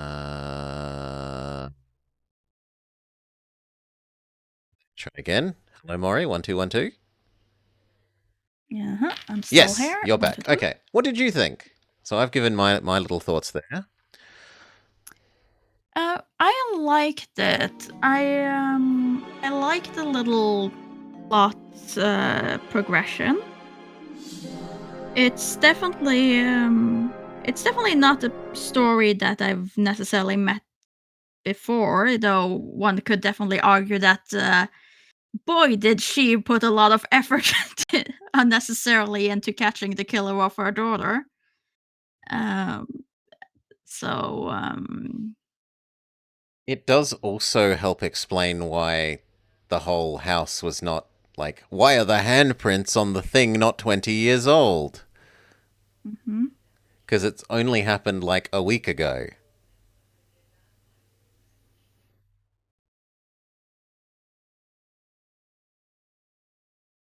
well, not weeks ago, a month ago. So it still would not explain why it hasn't rained away all the blood or anything. It's a lot more reasonable than 20 years. So I like that. Yeah, I really quite enjoyed this. I thought this was good.